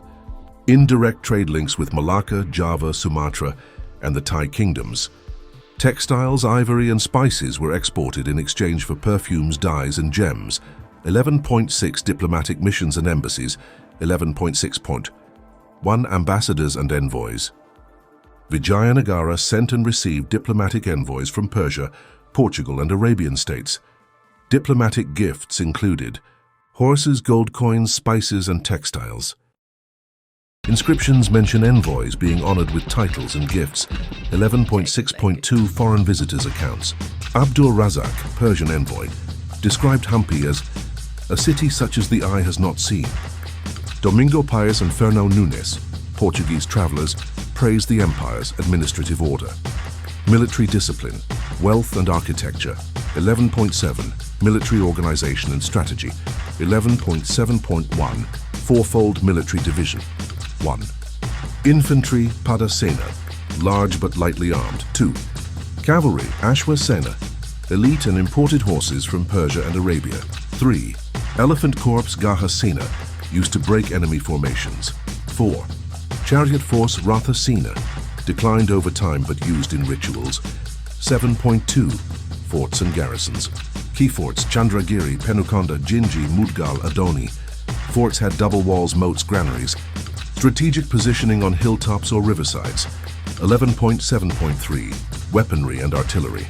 Swords, spears, longbows, javelins and shields. Imported matchlocks and cannons from Portuguese traders. Training of troops in hand-to-hand combat cavalry maneuvers. Elephant control. 11. Eight Nayaka and Amara Nayaka military system. Amaranayaka system. Land Amaram, given to Nayakas for revenue collection and troop maintenance. Nayakas were to mobilize forces when summoned.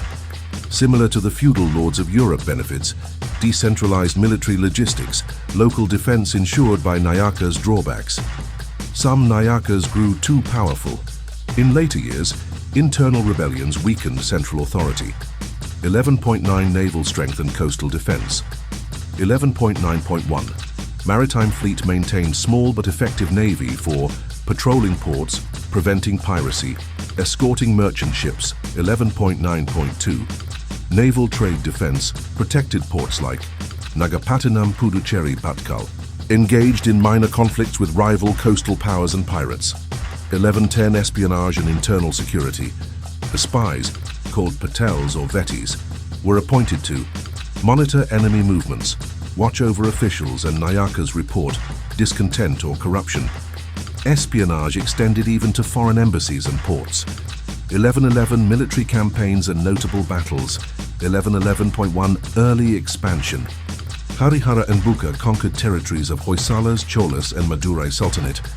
Vijayanagara gained control over central Tamil Nadu and Rayalaseema. 11.11 Two Krishnadevaraya's northern campaigns defeated. Bijapur at the Battle of Raichur, 1520. Golconda and Kalinga strengthened southern boundaries with forts and diplomacy. 11.11 Battle of Talikota, 1565. Combined armies of Bijapur, Ahmadnagar, Golconda. Vijayanagara's crushing defeat resulted in the sack of Hampi. However, regional Nayakas preserved some power for decades. 11.12 Decline of foreign influence and internal discord. 11.12.1 Portuguese monopoly and backlash. Portuguese began demanding exclusive trade privileges. Conflict between local traders and Portuguese escalated. 11.12.2 Rise of Nayaka states. Nayakas of Madurai, Thanjavur and Jinji became independent. Vijayanagara split into fragmented militarized states. Conclusion of Part 11. The Vijayanagara Empire's success rested on strategic diplomacy and powerful military institutions. Through trade alliances, military campaigns and fortifications, it maintained its dominance for over 300 years. Yet as external enemies formed coalitions and internal divisions widened, the empire's centralized military might faltered. The Battle of Talikota, a turning point in Indian history, symbolized not just the fall of a capital, but the end of a political order that had kept South India united and protected from foreign domination. Part 12. Art, Architecture and Temple Culture of the Vijayanagara Empire. 12.1 Introduction. The Vijayanagara Empire is often celebrated for its stunning architectural innovations, temple complexes, and syncretic art forms that blended South Indian traditions with influences from across the subcontinent and abroad. This part explores how the empire's cultural ethos was reflected in its architecture, sculpture, painting, literature, and patronage of religious institutions. 12. Terse architectural vision of the Vijayanagara Empire. 12.2.1 Characteristics of Vijayanagara architecture. A synthesis of Chalukya, Hoysala, Pandya and Chola architectural styles. Focus on massive gopurams, entrance towers, mandapas, pillared halls, ornate carvings, fortified enclosures with moats and watchtowers. Use of granite due to availability and durability. 12.2.2 Urban planning of Hampi. Capital city Hampi laid out in functional zones: sacred zone, temples; royal zone, palaces, court buildings; defense zone, forts, watchtowers; public utilities, markets, water tanks. City had stone-paved roads, underground drains, and sophisticated irrigation systems. 12.3 Temple architecture. 12.3.1 Key features. Raya Gopuram, giant pyramidal towers, elaborately carved, named after Krishnadevaraya. Kalyana Mandapas, marriage halls inside temples richly decorated. Pushkarini tank, sacred water bodies adjacent to temples. Ranga Mandapas, open pillared halls used for dance, music and discourse. 12.3.2 Major temples of the empire. Virupaksha Temple, Hampi, oldest functioning temple in Hampi. Dedicated to Lord Shiva, Virupaksha features 9-tier Gopuram frescoes of mythological scenes. Marriage hall built by Krishnadevaraya.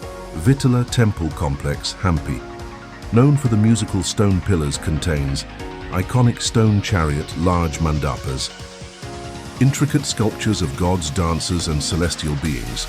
Hazara Rama Temple within the royal enclosure depicts the entire Ramayana in bas-relief on walls. Achyutaraya Temple, built by King Krishnadevaraya, located between the Matanga and Gandhamadana hills, integrated with a large market street bazaar.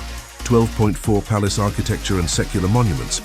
12.4.1 Royal enclosure, Hampi, enclosed with massive granite walls, contained King's Audience Hall, Treasury Residences, Military Barracks. 12.4.2 Lotus Mahal Indo-Islamic style palace for royal women, lotus bud-shaped dome and arches. 12.4.3 Elephant stables, series of domed chambers to house royal elephants. Islamic style domes with Indo-Dravidian decorative elements. 12.5 Sculpture and iconography. 12.5.1 Stone sculpture. Themes from Puranas, epics and folk legends. Exquisite depictions of deities, Vishnu, Shiva, Parvati, Lakshmi, dancers and musicians, composite animals, Yali, Makara. 12.5.2 Iconic sculptural motifs. Yali pillars, mythical lion-like creature symbolizing power. Dancing Nataraja, Lakshmi Narasimha, Hanuman in aggressive postures. Erotic sculpture also appeared discreetly, especially in temple ornamentation. 12.6 Painting and fresco traditions. 12.6 Huaslipakshi murals, Andhra Pradesh, painted on ceilings and walls of Veerabhadra temple.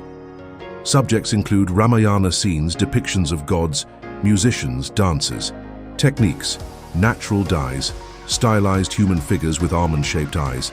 12.6.2 Kalamkari and textile painting. Originated under Vijayanagara patronage, scenes from epics painted on cloth, used for storytelling and religious ceremonies. 12.7 Music and performing arts.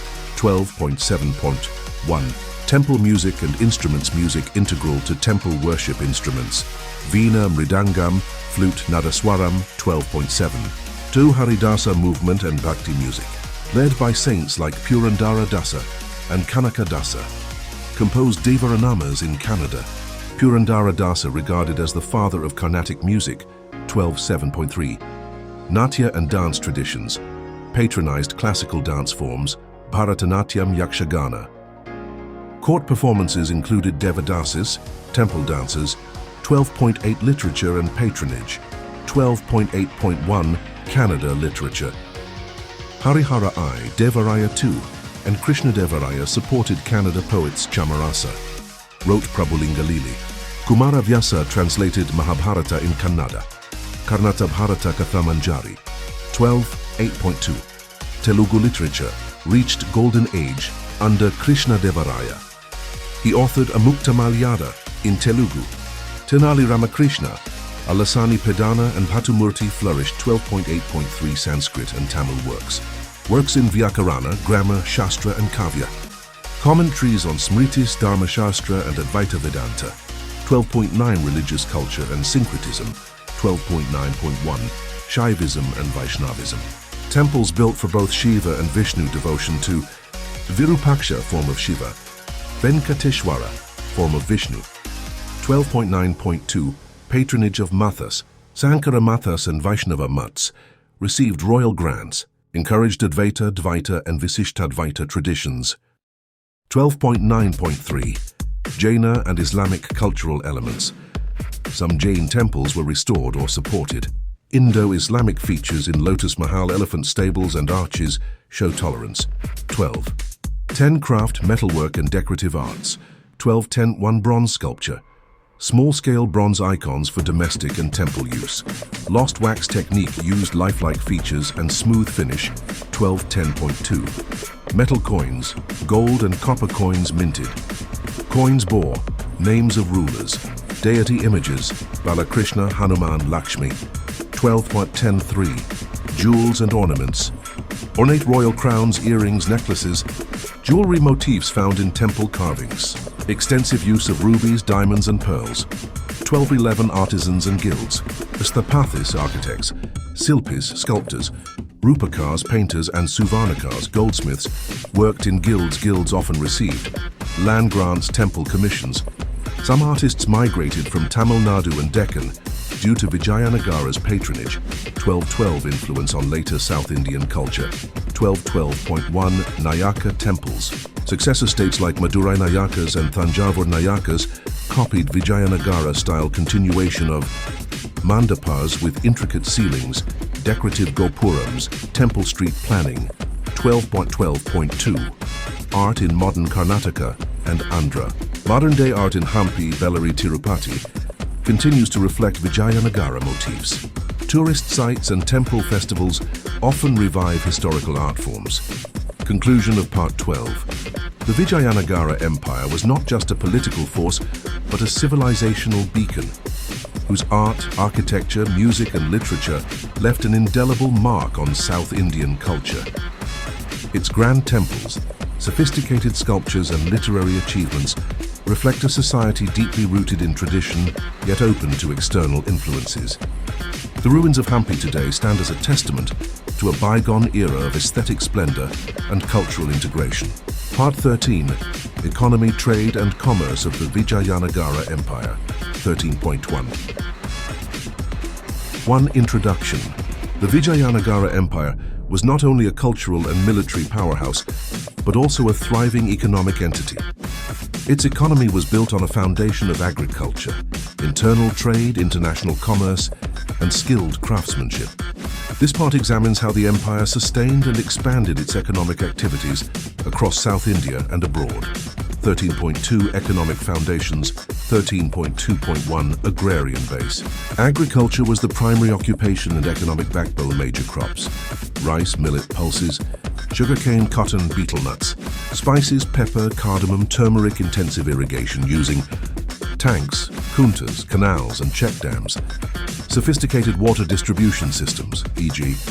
Kamalapura tank in Hampi. 13.2.2 Land Revenue System. Based on survey and assessment, land classified by fertility: wetland, dry land, forest land. Sharecropping common. Taxes levied in both cash and kind: paddy, gold coins, cattle. Officials: Karanakas, accountants, Deshmukhs and Amaranayakas. 13.3 Currency and coinage. 13.3.1 Gold and copper coins. Gold coins called varahas or pagodas. Copper coins used for small transactions. Coins bore images of deities, Lakshmi, Hanuman, royal symbols. Inscriptions in Kannada, Telugu and Nagari scripts. 13.3.2 Roll-in trade coins used for paying soldiers and officials. Religious endowments. Market exchange. 13.4 Internal trade and markets. 13.4.1 Market towns and urban centers. Cities like Hampi, Penukonda and Tiruvannamalai were commercial hubs.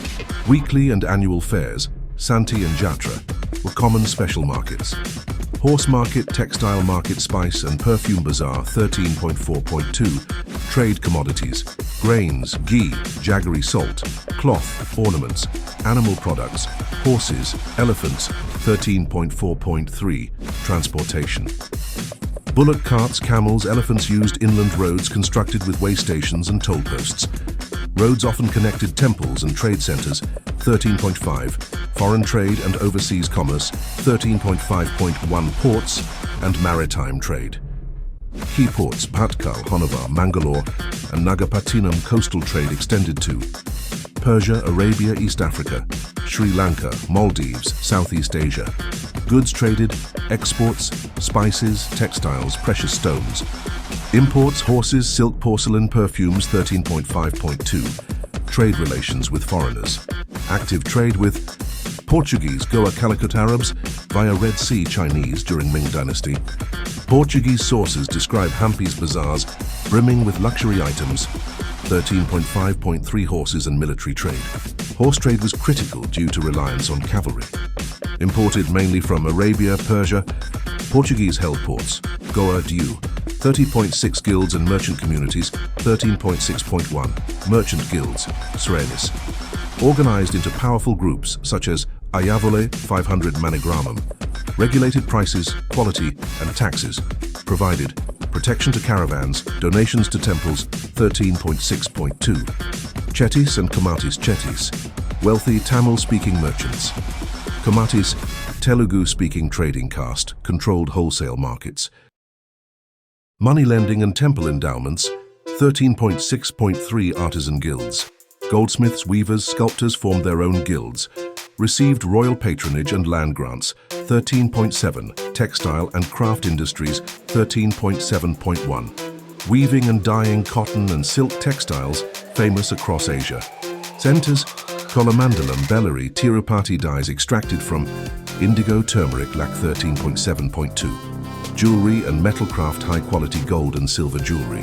Temple jewelry and crowns made by expert Suvarnakars, 13.7.3. Stone and woodcraft granite, carving for temples, decorative wooden pillars and chariots, 13.8 temples as economic hubs, 13.8.1. Temple endowments. Kings and nobles donated gold, land, livestock. Temples became landlords and employers, 13.8.2. Temple employment.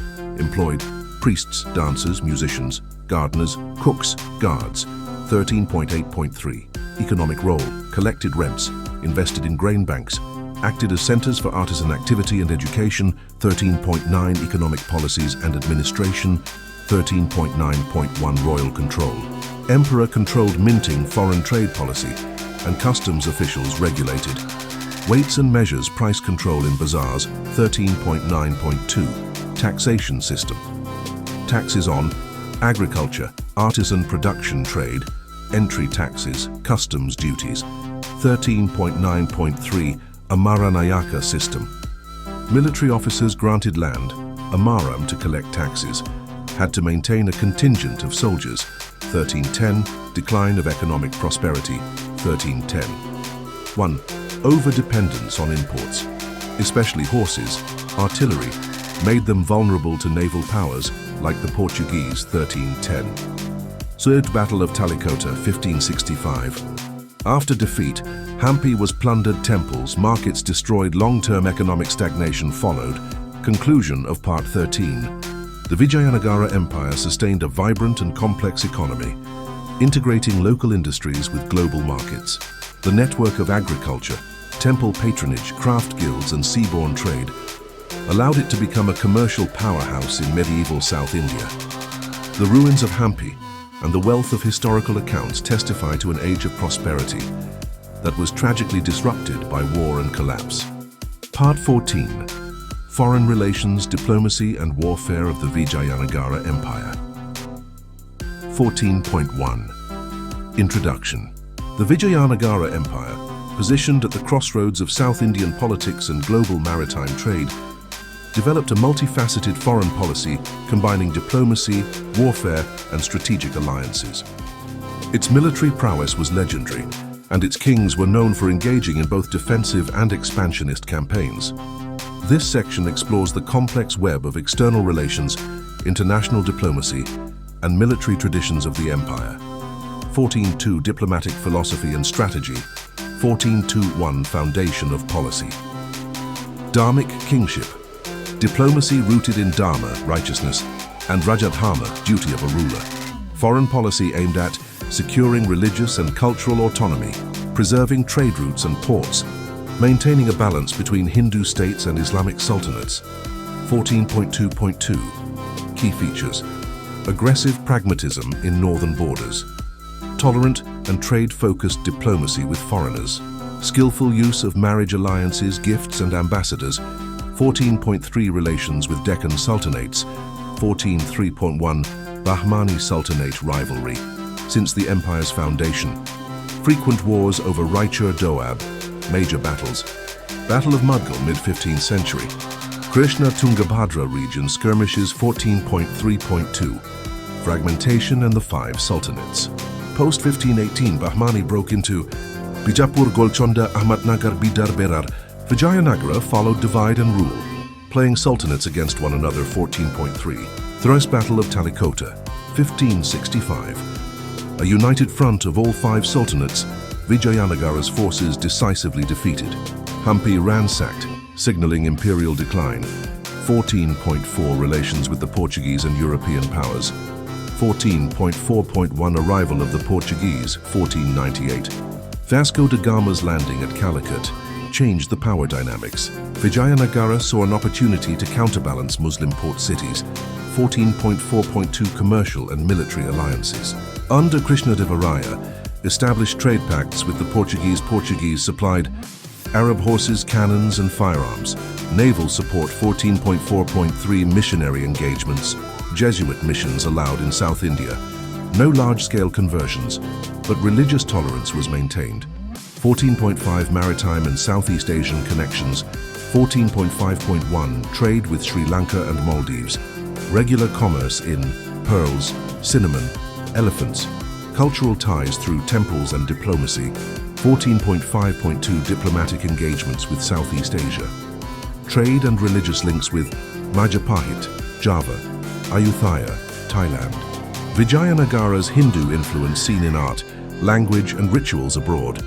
14.6 Military organization and structure. 14.6.1 Standing army, multi-branch military, infantry, cavalry, elephant corps, artillery command structure.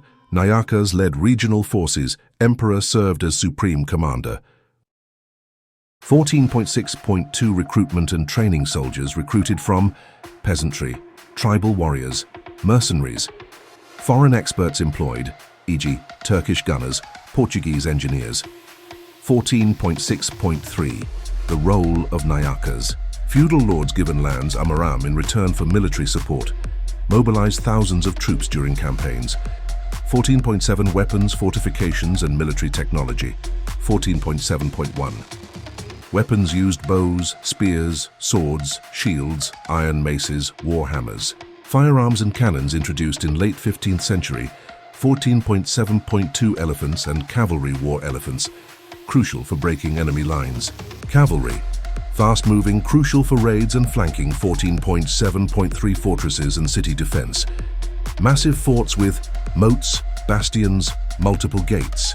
Hampi itself was a fortified city with strategic watchtowers. 14.8 Major military campaigns. 14.8 One campaigns of Harihara and Buka. Consolidated the Tungabhadra region. Recovered territories from Hoysalas and Delhi Sultanate. 14.8 Two expansion under Deva Raya Wayantui. Gajapatis of Odisha in Kalinga campaign. Used advanced artillery and disciplined troops. 14.9 Diplomacy and interstate relations in South India. 14.9.1 Relations with the Gajapatis fought over Andhra and Kalinga. Later a peace treaty via marriage alliance. 14.9.2 Relations with Kerala kingdoms, trade-based diplomacy. Maintained Hindu solidarity with Cochin and Travancore. 14.9.3 Tamil Nadu region.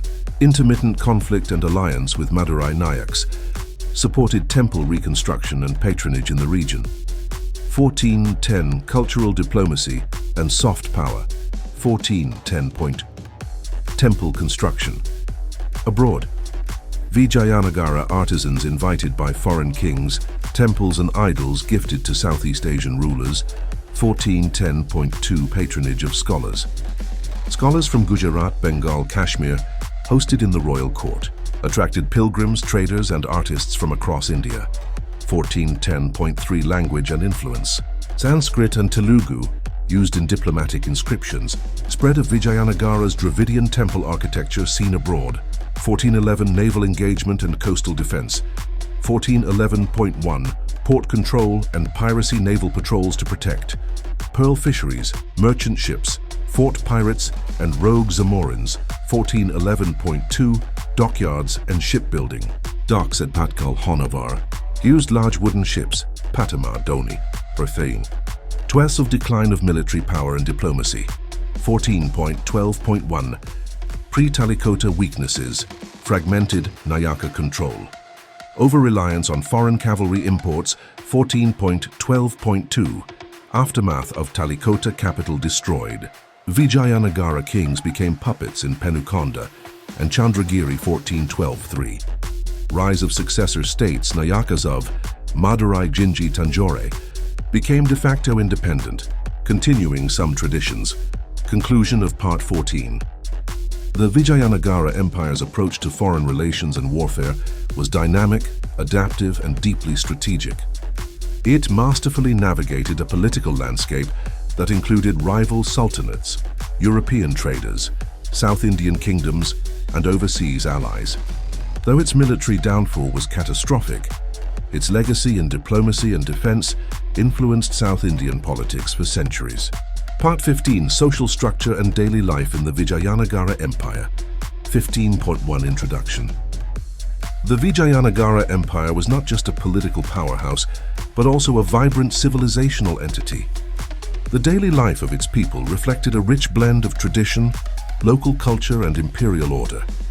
This part explores the social hierarchy, occupations, settlement patterns, housing, and everyday practices of people in this great empire. 15.2 The Social Hierarchy. 15.2.1 The Varna System. Indian society was broadly divided into four varnas: Brahmins, priests, scholars; Kshatriyas, warriors, rulers; Vaishyas, traders, merchants; Shudras, laborers, artisans. 15.2.2 Role of jatis, castes. Thousands of occupational subcastes, jatis, existed: goldsmiths, weavers, potters, carpenters, masons, temple servants. Caste-dictated occupation, residence and marriage. 15.2.3 Royalty and aristocracy. Emperor and his family, divine status. Nobles, ministers, and nayakas formed the upper elite. 15.3 Urban life in Vijayanagara. 15.3.1 The capital city, Hampi. Described by travelers like Domingo Paez and Abdul Razak, features broad roads, markets, water tanks, temples, palaces, zones for aristocrats, traders, and commoners.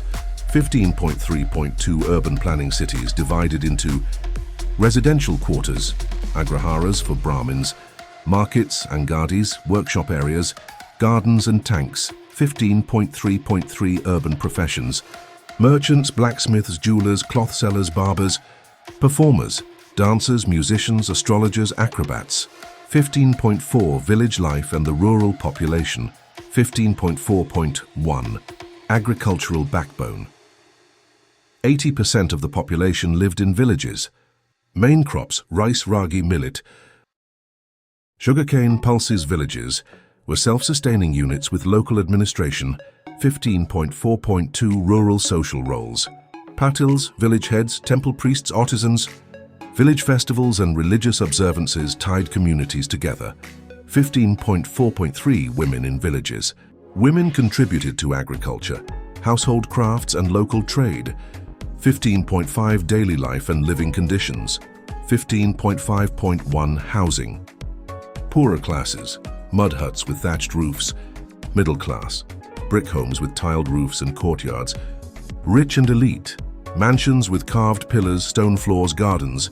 15.5.2 Clothing and appearance. Men wore dhotis, turbans, and angavastrams. Women wore saris, often with heavy jewelry. Use of perfumes, kajal, and sandalwood paste was common. 15.5.3 Food habits. Staples: rice, millet, lentils, vegetables. Meat and fish consumed by lower castes and non-Hindus. Cooking used spices like cumin, turmeric, and tamarind. 15.6 Family and gender dynamics. 15.6.1 Family structure. Joint family system dominant, paternal lineage followed. Grandparents had a respected role in household decisions. 15.6.2 Position of women. Women educated in arts and music in noble families. Many held land or temples in their name. Devadasis, temple dancers, played a vital social and ritual role. 15.7 Festivals and cultural practices. 15.7.1 Major Hindu festivals. Deepavali, Makar Sankranti, Ugadi, Navaratri. Temples became centers of festival processions and drama performances. 15.7.2 Daily rituals. Morning bathing, prayer at household shrines, offerings at temples. Astrology and auspicious timings influenced daily choices. 15.8 Entertainment and leisure.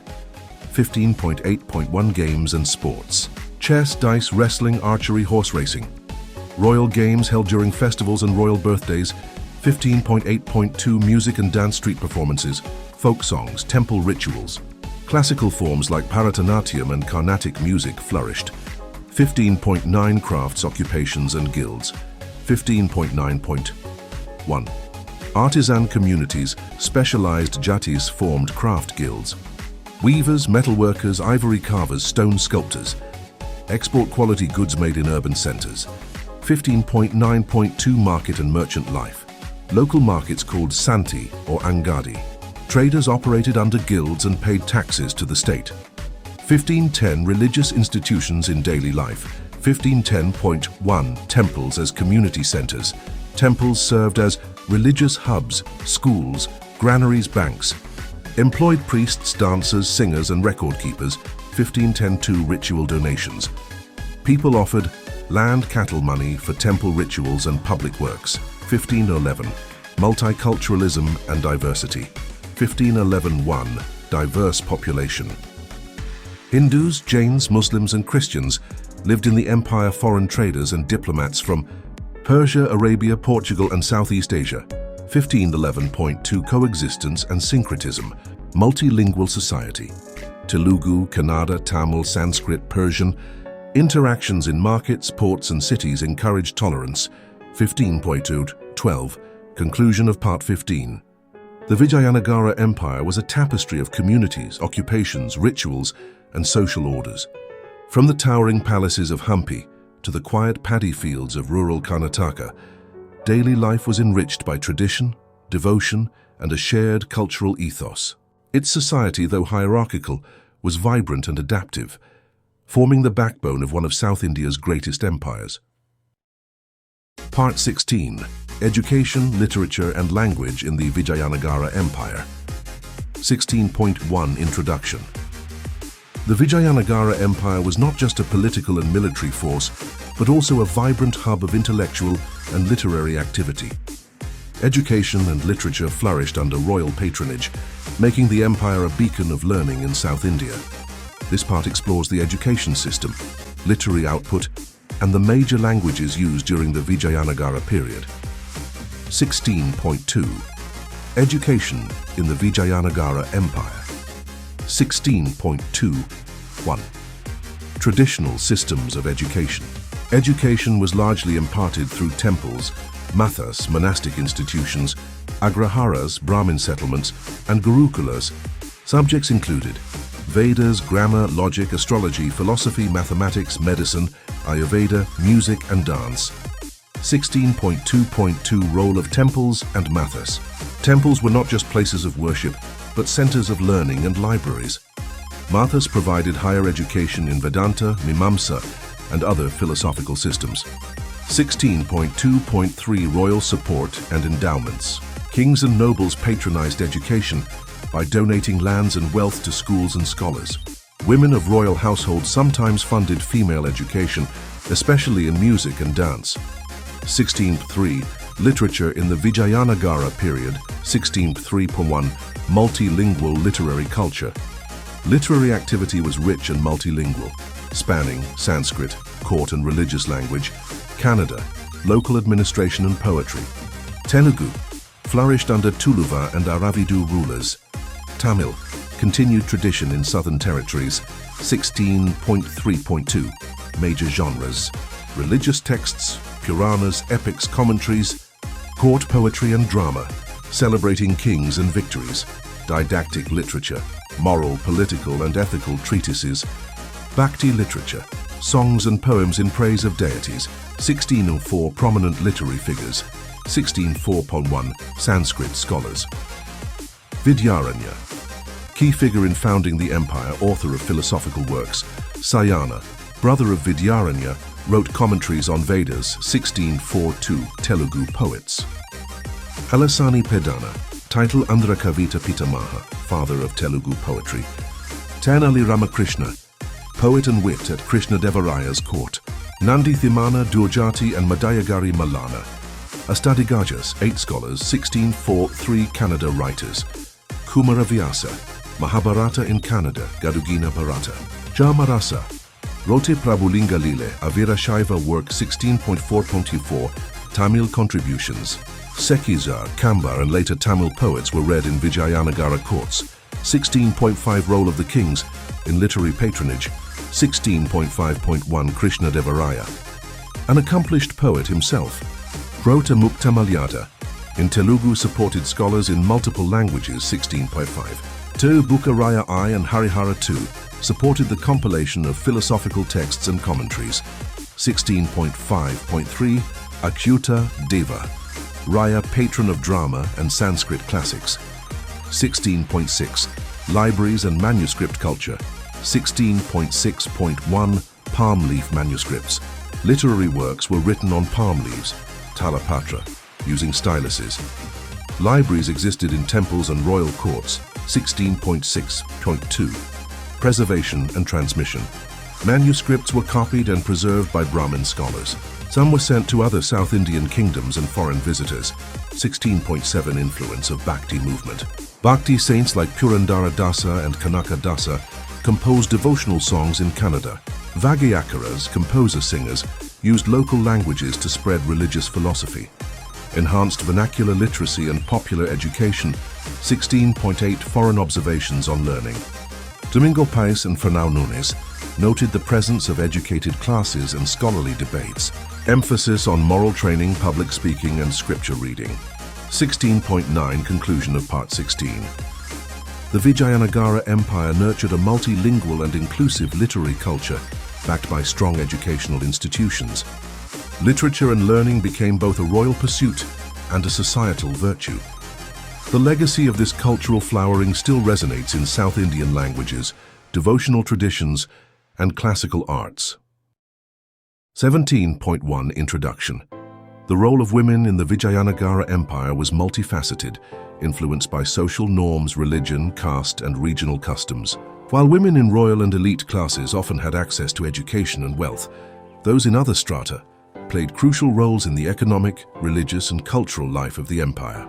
This section explores the status, contributions, and societal expectations of women during the Vijayanagara period.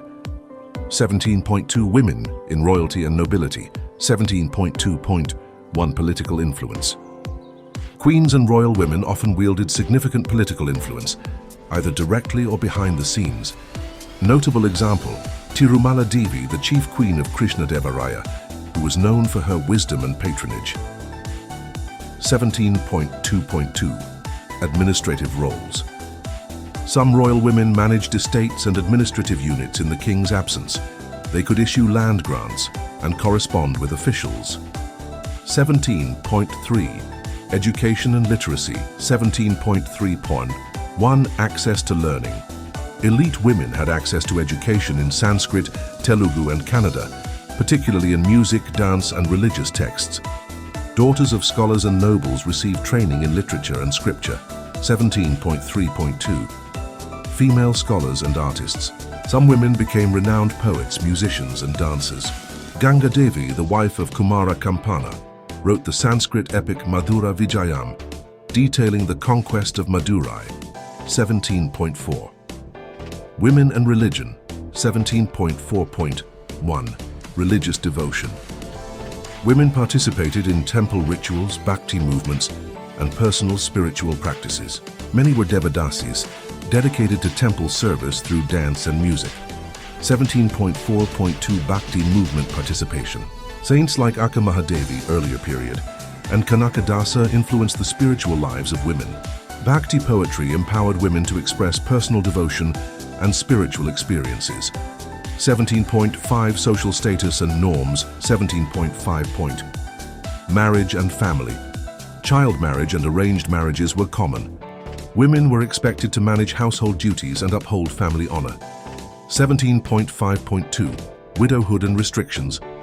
Widows faced social constraints and were often excluded from public life. However, some engaged in spiritual or charitable pursuits. 17.6 Economic contributions. 17.6 Participation in agriculture and trade. Rural women assisted in farming, animal husbandry, and weaving. Urban women engaged in market trade, especially textiles, ornaments, and household items. 17.6.2 Artisans and labor. Women worked as potters, basket makers, oil pressers, and garland makers. Their role was critical in maintaining local economies. 17.7 Women in art, music, and dance. 17.7.1 Classical arts. Women trained in Bharatanatyam and Carnatic music under temple and court patronage. Devadasis performed during festivals and royal ceremonies. 17.7.2 Patronage and performance. Royal women and noble families often acted as patrons of the arts. Female dancers were considered cultural bearers of religious traditions. 17.8 Legal and property rights. 17.8.1 Land ownership. Women of noble and Brahmin families could own and inherit land and jewelry. Inscriptional evidence confirms grants made to women by kings. 17.8.2 Legal autonomy. In certain cases, women could appear before courts to settle disputes or claim inheritance. 17.9 Foreign accounts and perceptions. Domingo Paez and Fernão Nunes noted the beauty, modesty and influence of women in Vijayanagara society. They observed women participating in public ceremonies and markets. 1710 Conclusion of Part 17. Women in the Vijayanagara Empire played diverse roles as queens, patrons, scholars, artists, laborers, and religious devotees. While patriarchal norms limited their freedoms, many women shaped the cultural and economic landscape of the empire. Their contributions continue to be reflected in South Indian traditions and historical narratives. Part 18 Festivals, Food and Fashion in the Vijayanagara Empire. 18.1 Introduction. The Vijayanagara Empire was not only a political and military power, but also a vibrant cultural civilization. Daily life was enriched by a deep appreciation for religious festivals, elaborate culinary traditions, and colorful fashion. This part delves into the social customs that defined the cultural fabric of the empire. 18.2 Festivals and Celebrations. 18.2.1 Religious Festivals. The Vijayanagara Empire celebrated major Hindu festivals like Deepavali, Festival of Lights; Dussehra, celebrated grandly in Hampi; Holi, Mahashivaratri, Ugadi, New Year; Ramanavami, Krishna Janmashtami, Navaratri, Adisius Dopintua; Dussehra in Hampi. The Dussehra festival was a state-sponsored celebration. Involved a royal procession, public performances, music and wrestling contests. Foreign visitors like Domingo Paez described it as grand and magnificent. 18.23 Temple festivals. Temples hosted annual Rathotsavas, chariot festivals. Included community feasting, music and dance by Devadasis. 18.3 Food and culinary practices. 18.3.1 Dietary habits. Based on vegetarianism among Brahmins and mixed diets among other communities. Staples included rice, millets, lentils, ghee, jaggery and spices. Coconut, tamarind and mustard were widely used. 18.3.2 Royal cuisine. The royal kitchens prepared elaborate meals, often for thousands. Use of silverware, multiple dishes and aromatic preparations. Feasts during festivals and marriages featured multi-course meals. 18.3.3 Common foods. Idli, dosa, rice dishes, sambar, rasam, curd and payasam were common. Snacks like vada, appam and papadam were popular. 18.3 Food in religious life. Offerings to deities, naivedya, were important. Temples distributed prasadam to devotees. 18.4 Fashion and clothing. 18.4.1 Men's attire. Men wore dhotis, angavastram, uppercloth and turbans. Nobles used silk, brocade and gold-threaded garments. Jewelry and armlets were worn on ceremonial occasions. 18.4.2 Women's attire. Women wore saris made of cotton and silk with elaborate borders. Noble women used jewels, nose rings, bangles and anklets. Hairstyles were adorned with flowers and gold ornaments. 18.4.3 Devadasi and dancer fashion. Devadasis wore ornate saris, heavy jewelry and makeup. Attire allowed ease of movement for classical dance. 18.5 Cosmetics and personal care. 18.5.1 Beauty practices. Use of turmeric, sandalwood paste, kumkum and perfumes. Hair was oiled and styled elaborately, especially for festivities. 18.5.2 Bathing and hygiene. Regular bathing was common. Use of herbal oils and scented water. Public bathing tanks and private wells were used. 18.6 Artistic depictions. Temples and palace walls show sculptures of musicians, dancers, fashion and daily life. Paintings and carvings preserve images of attire and festival scenes. 18.7 foreign accounts of lifestyle. Domingo Páez described markets filled with perfumes, silk, food items and jewelry.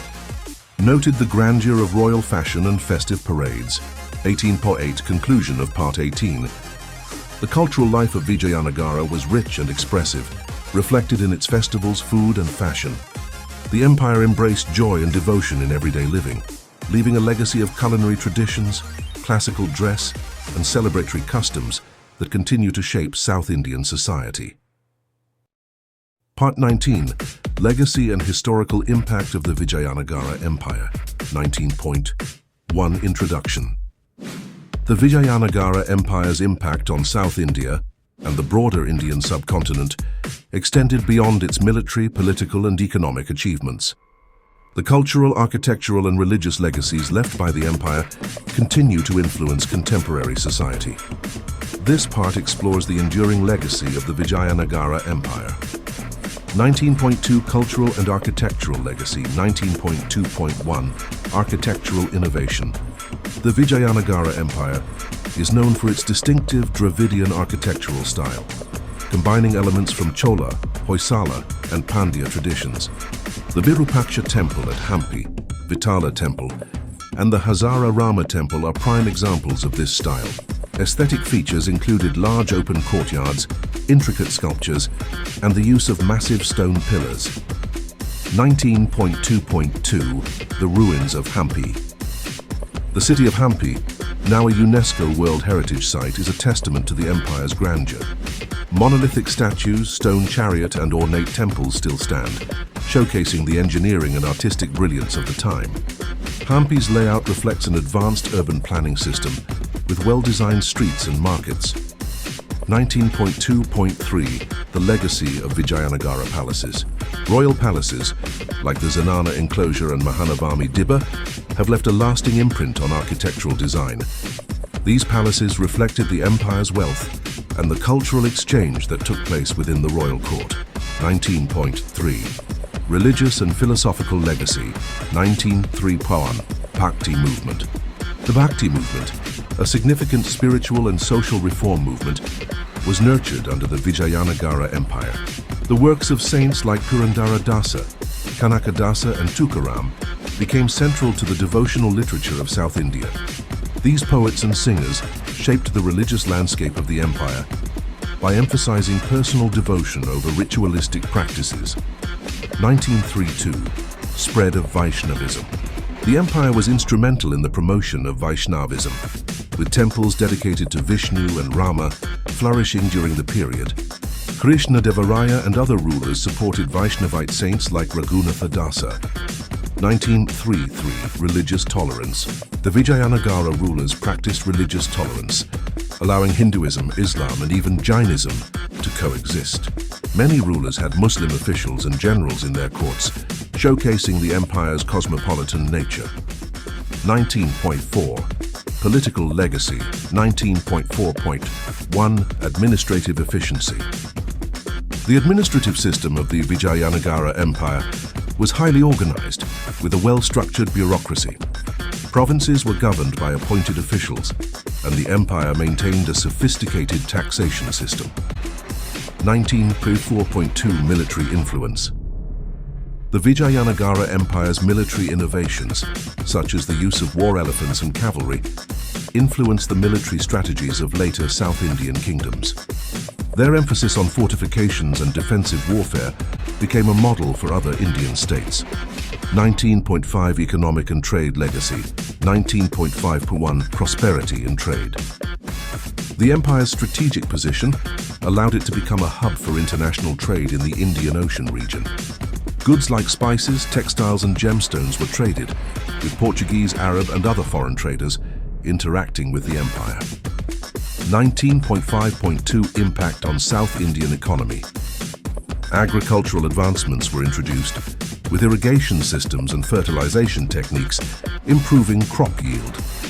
The empire also promoted the crafts industry, producing fine weaving, pottery, and metalwork. 19.6 The decline of the Vijayanagara Empire. 19.6 Won the Battle of Talikota, 1565. The sacking of Hampi following the battle dealt a devastating blow to the empire's political and economic stability. 19.6.2 factors behind the decline. Internal dissent, succession struggles, and the growing influence of the Deccan sultanates contributed to the weakening of the empire. While the empire persisted for some time after the defeat, it never regained its former strength. 19.7. Influence on later empires. 19.71. The impact on the Marathas. The Maratha Empire drew inspiration from the Vijayanagara administrative and military systems.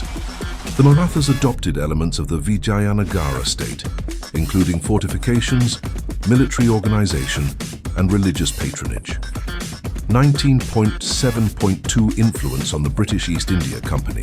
The Vijayanagara trading network left a lasting influence on European traders and the development of colonial empires. The British East India Company in particular benefited from the trade networks established by the Vijayanagara Empire.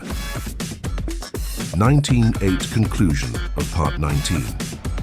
The legacy of the Vijayanagara Empire continues to shape the culture, politics, and economy of South India. Part 20. Conclusion. The enduring legacy of the Vijayanagara Empire. 20.1. A resilient civilization. The Vijayanagara Empire stands as one of the most remarkable empires in Indian history. Its ability to resist foreign invasions, foster a thriving multicultural society, and champion South Indian traditions made it a beacon of strength during a time of political and cultural upheaval in the subcontinent. 20.2 Architectural brilliance. Even in ruins, the architecture of Vijayanagara continues to inspire awe. The fusion of religious, civic, and military architecture, exemplified in temples, palaces, and public infrastructure, remains a testament to the vision and skill of its builders. Hampi, the capital, has been preserved as a UNESCO World Heritage Site, attracting scholars and tourists worldwide. 20.3 Cultural flourishing.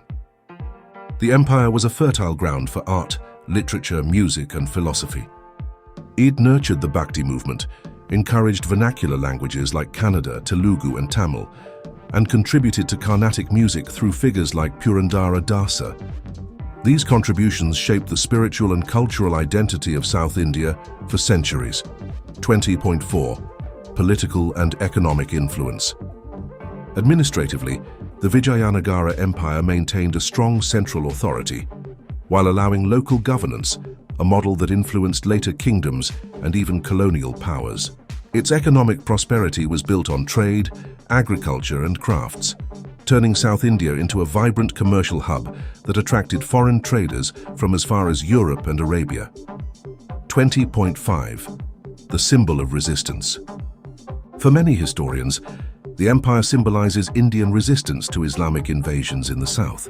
It upheld the continuity of Hindu political and cultural authority during an era when much of northern India had come under Sultanate and Mughal rule. 20.6 Legacy in modern India. Today, the legacy of Vijayanagara is alive in festivals, temple rituals, classical music, and architecture. Its memory serves as a symbol of cultural pride and resilience. Educational institutions, historians, and government bodies continue to study, protect, and celebrate the contributions of this great empire. 20.7 Final thoughts. The Vijayanagara Empire was not merely a political entity, but a civilization in its own right, dynamic, diverse, and determined. Its 300-year history carved a deep impression into the history of India, making it a subject of admiration and study even today.